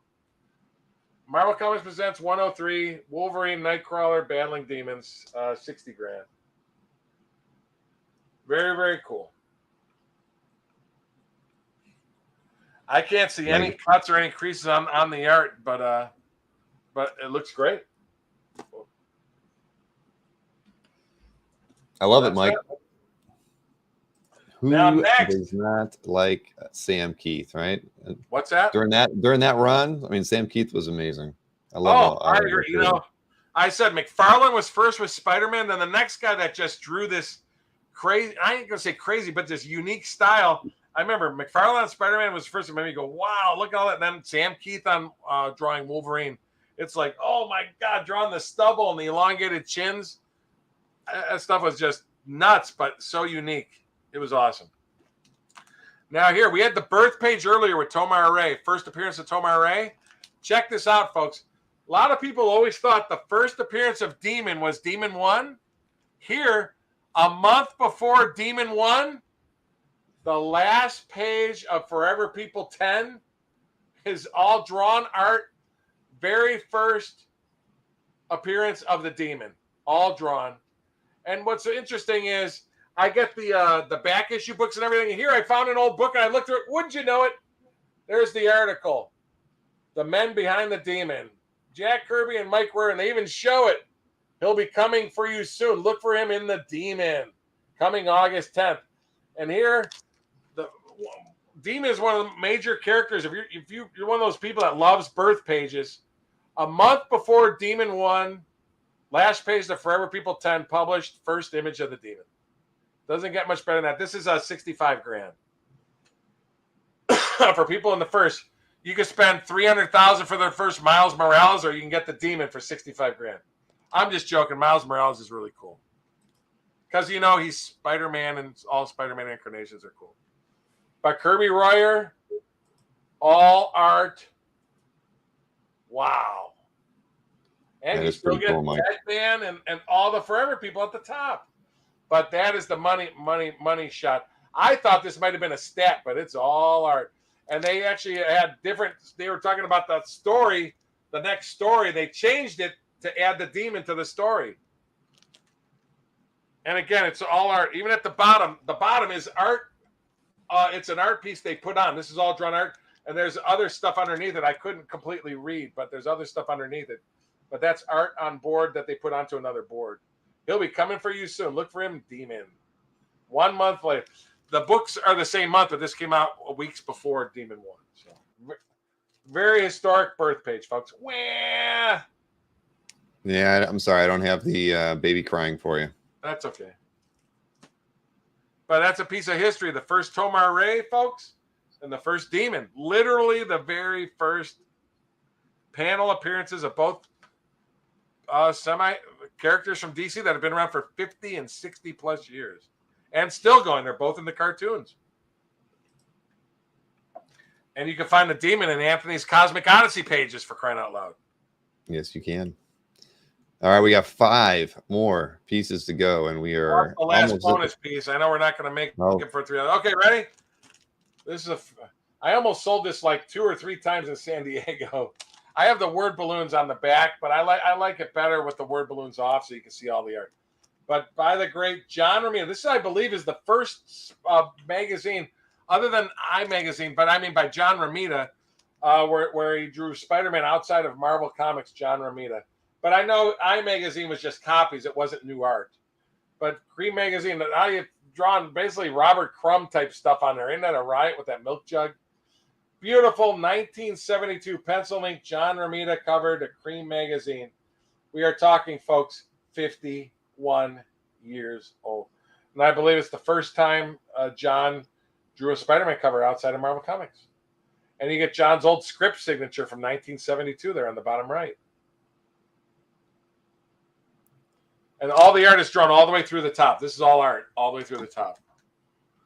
The word cream is, I don't know if it's static. It might be art.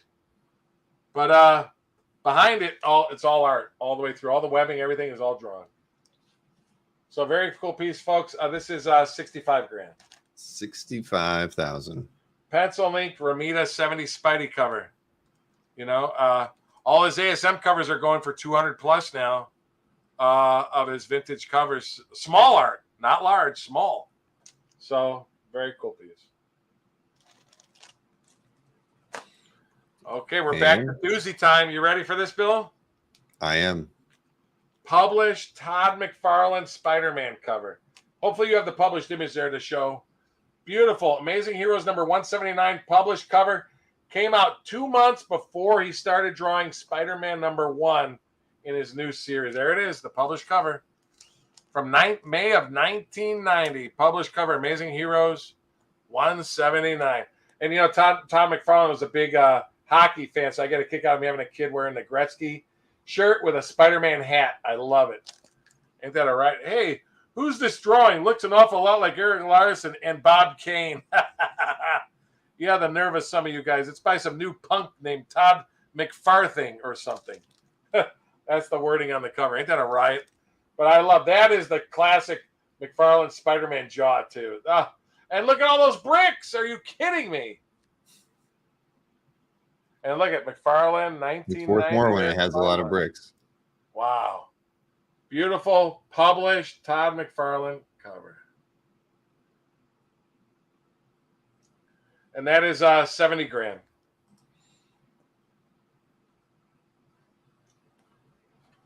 Very, very nice. Doozy. And it is a large SIG. I have to agree. That's a large thing that covers up that logo area. All right, only a few more to go. We ready? Yes, we are. I think we have 4 more pieces to go. With your Check this out, folks. Surprise Large piece. Yes. art. We talked about George Klein inking Barry Smith on that F-51. I love this because large art, Swan Klein, you get Superman in the Fortress of Solitude with the bottle of Candor. You get Batman in the Batcave.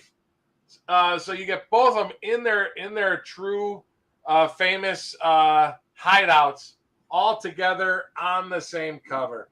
From the story titled The Secret of the Executioner's List. Swan Klein, 1967, large art, Superman, Batman. This one is 75 grand. So just a great, great, great cover with the 2 greatest DC heroes, Superman and Batman, all together. But again, it's Kurt Swan, inked by George Klein, which is what you want on a Kurt Swan Superman cover but with Batman.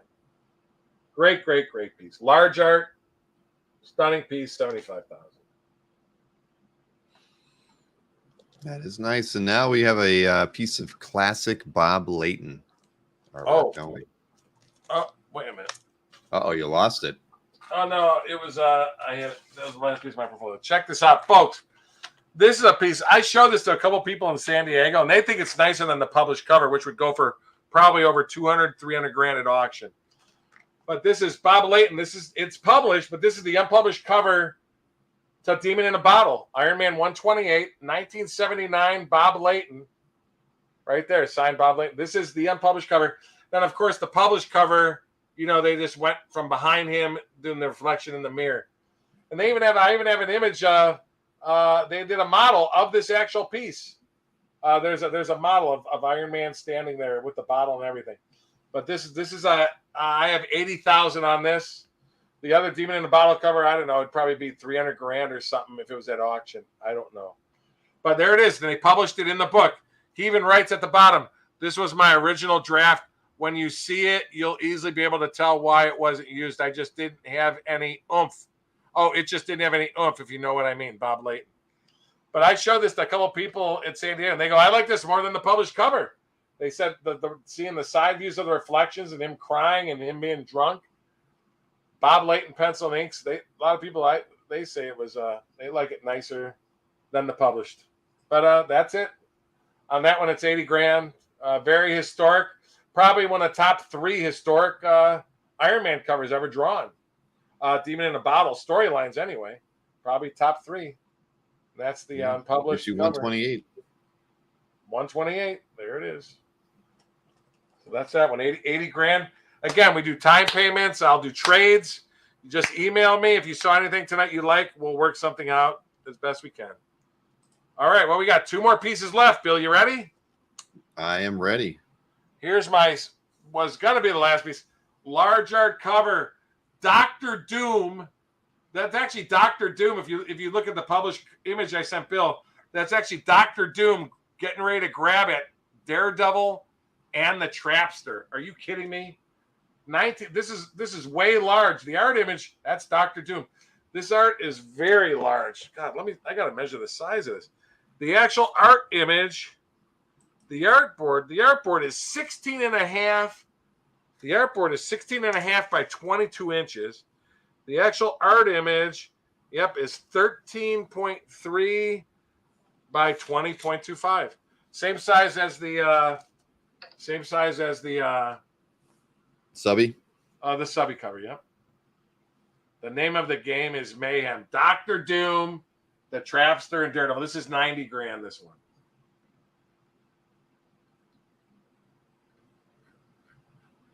I think you had it at 95 in your notes, but... Okay, well, it's 90 tonight. 90 tonight. All right, we made it through the entire set. Now, I did have one last piece I was going to show. Just for fun, the last piece, which is the doozy of them all. This is the piece. I just wanted to show this. Are you kidding me moment? From Marvel Mania. I don't know if you remember the Marvel Mania poster. And, this is 17.75 by 26 inches. People always say, who's Spider-Man's greatest villains? Everybody always says the Green Goblin. I always felt Doc Ock is Spider-Man's greatest villain. He battled Doc Ock more than anybody else. Well, here you have Spider-Man battling Doc Ock and Green Goblin, and it was hand-colored by Jack Kirby and signed by Jack Kirby. And this, again, it's huge, and people don't think, here's the published, I actually took this off my wall downstairs. This is the published poster. It's humongous. Jack Kirby color, but this is the published poster to it. Pencil ink by Kirby and hand colored by Jack Kirby. Isn't that cool? But I mean, it doesn't get much better than this. It's 1.5 times bigger than Twice Up art. You know, you can't touch a Twice Up Spider-Man cover now for under 500 grand. So, but anyway, I have 225,000 on this one. I just think it's so historic. I almost sold this at San Diego. First time ever. I just brought it just to show at San Diego, and I know my buddy Robert's out there. I think Robert should contact me. I know he was interested in this. He knows who he is, Robert. So, but that was my last doozy piece to share, and I got the poster on my wall going down the steps to the family room. But hand colored by Jack Kirby pencil ink. So that's everything, folks. No recap, but Bill, you can keep talking while I just set them back down. If anybody has questions on anything, that's right. Well, I was just going to remind everybody there's no that recreations. Wait, Antoine, what? There's no recreations here. These are all originals. No, he was curious about the poster art. That he was curious what that was for. It was poster art, actually. Antoine. Oh, the last one. Yeah, the last piece. That's hand drawn, 1969, 1970. Kirby, Romita pencil inks, and Kirby hand colored it, and Jack Kirby signed it in the art. So there you go, folks. If you're interested in any of the pieces that you saw tonight, you can email Mr. Mike Burkey at MikeBurkey@AOL.com, or you can email him or text him, I should say. Text him or even call him. Phone lines are open. I sleep during the day, so exactly. Don't call him during the day. Only call him. Call me up until 3 a.m. every night, but don't call me. Exactly. Don't call me till between after the hours 3. of midnight and 5 a.m. is the most likely time to get him. So there's his phone number. But you can text me 24/7 and I'll respond. Yes. Quite true. Quite true. Except your camera is locked up at the moment. Mine is. Can hear you. Or your camera was locked. Yeah, your is it because audio of the movements? I'm just guessing. I don't know. We got to get you a new camera one of these days. I bought a new one. That's a new one. We never had an issue with it. Well, it's just not crisp. What? Could be a little more crisp. It's way better. Than so there you have it. Email or text this gentleman. Jimbo Jones says he's going to call you at 4 a.m. tonight. Oh, I'll be up. Just don't call me at 4 p.m. I'll be sleeping. That's very true. I always have to ask what schedule sleep from like 7 to 2 p.m. working. All right. If you see anything you like, folks, if you want to do cash and trade, or all trade offers, just send me an email. We can certainly try to work it out. Negotiate. And, Bill, tell everybody about the we having a show on Wednesday. Oh, we got our show on Wednesday. Yeah, it's a regular price show on Wednesday. Everybody, I know we're probably due for a low end show, but it won't be this week. Probably maybe in a few more weeks. Yeah, after Mike has his Mike's got some important guests coming in the next few weeks or something. Yeah. Maybe after that we'll do a low end show. How about that, Mike? Sure, make it easy. Sure. Got a lot of stuff to show. And who is it? Yeah, Margaret? I don't know. Maybe when you're waving stuff, your camera just decides to kind of freak out. Did it lock up again, or is it okay? Yeah, it just keeps freezing, but that's okay, Mike. It's okay. Okay. Well, I just wanted to show these last while we're signing off. All right. Well, everybody, you've been a wonderful audience tonight, and I know. There's 142 of you still watching. Did we ever hit 200 likes? I have no idea where we're at, but is George Lucas coming over? Yeah, every time you got to stop flashing him, Mike. But anyways, it's been a pleasure to hang out with you as always, Mike. These shows are fun, man. We haven't done we used to do so many of these things together during one a year, yeah. With the bin dives. No, we've done some. I don't understand what you're saying, Marcus, but whatever. I'm gonna give some of my stuff to his museum if he puts up a museum one day. He'll get one there. Dave Kopecki says we're at 186 likes. Well, I'd like to think that by tomorrow morning, those of you watching the show on the rewind will get us up to the 200 likes. But we're calling it a night. I've got a few things to do before I can hit the hay. But Mike, thank you as always, everybody. Thank you. We will see you everybody. Again and like I said, I'll wait 2 to 3 days if people want to try to work something out before I put these on the website. That's right. 48 hours, everybody, before they go on the website. All right. Good night. Okay, see you again soon.